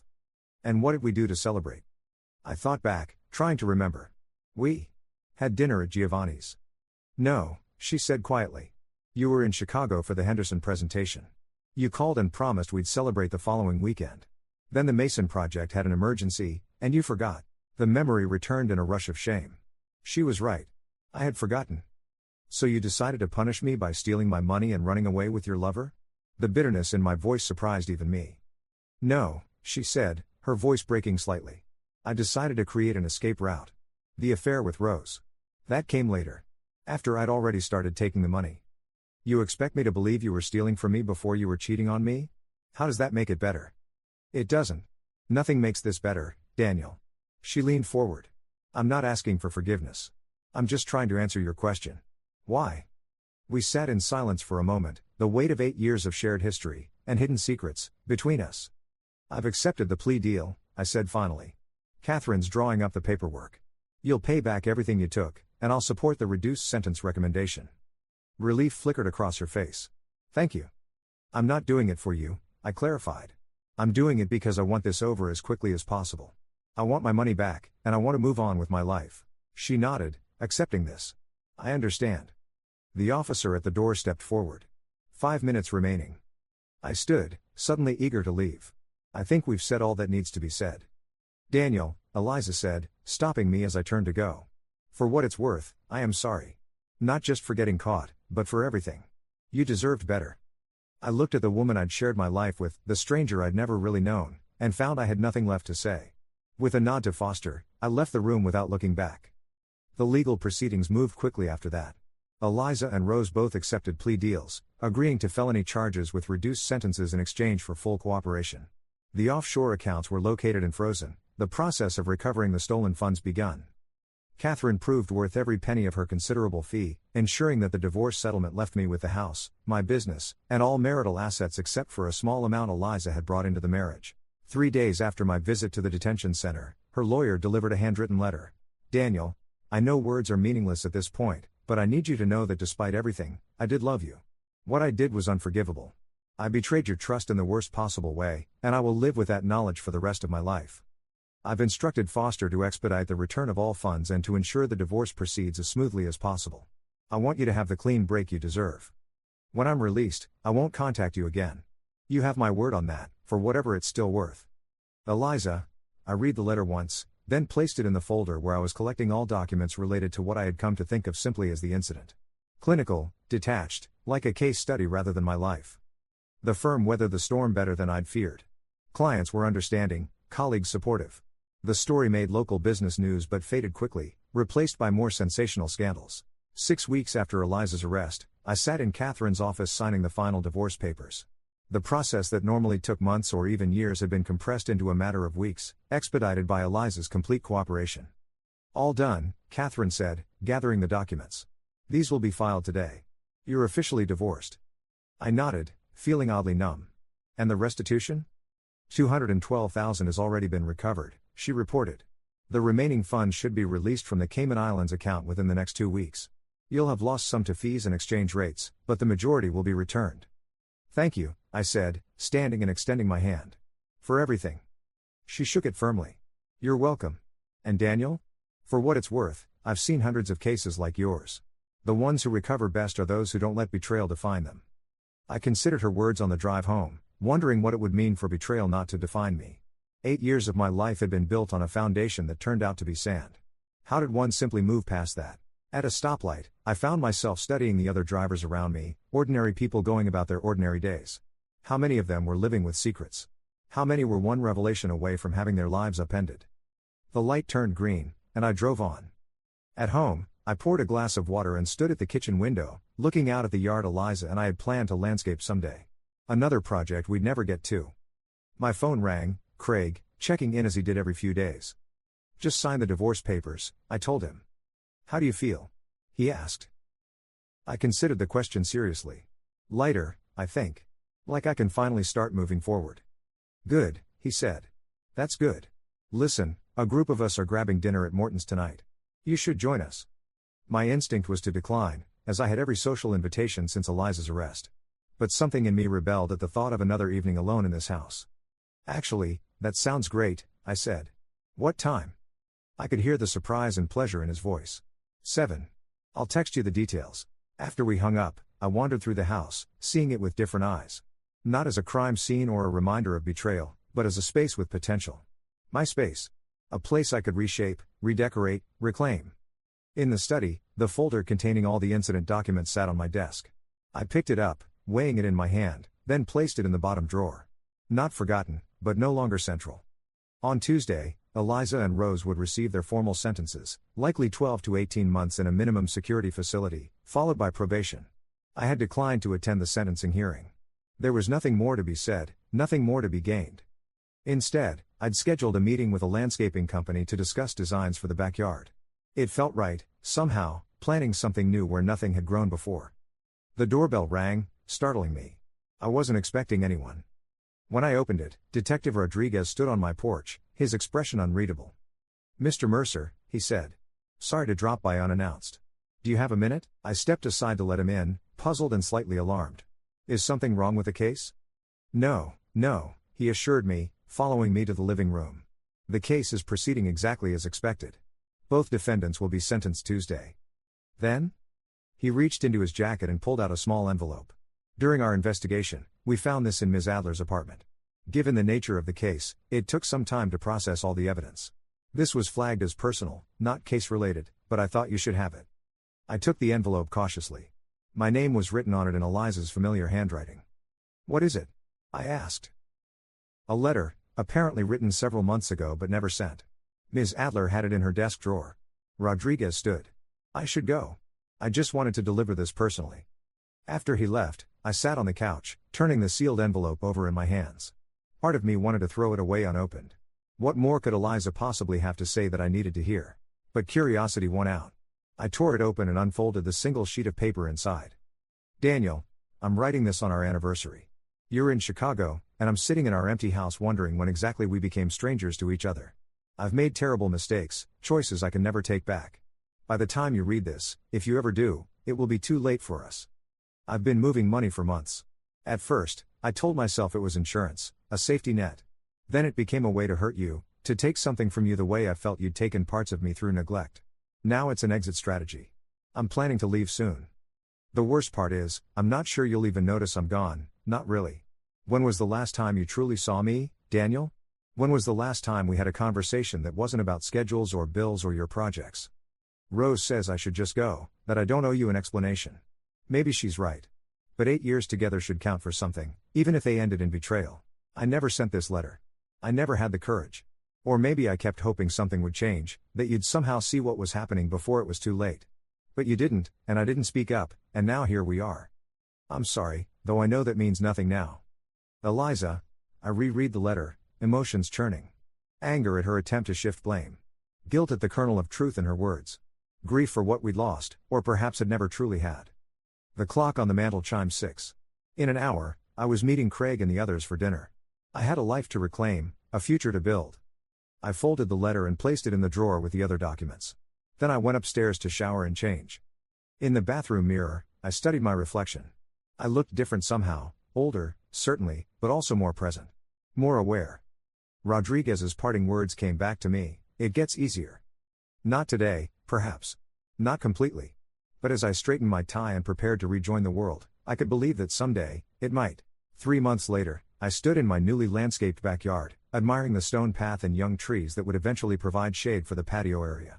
The February air was crisp but not uncomfortable, carrying the first hints of coming spring. My phone buzzed with a text from Marcos. Final approval came through on the Eastwood project. We're cleared to break ground next month. I smiled, typing back a quick congratulations. The firm was thriving again, the financial wounds of Eliza's theft finally healing. Most of the money had been recovered, and what wasn't, insurance had covered. We'd even managed to expand, hiring 2 new junior architects to handle the increasing workload. Inside, the house looked different too. I'd repainted, replaced furniture, rearranged rooms to better suit my needs. The master bedroom was now my room alone, with Eliza's closet converted to a reading nook.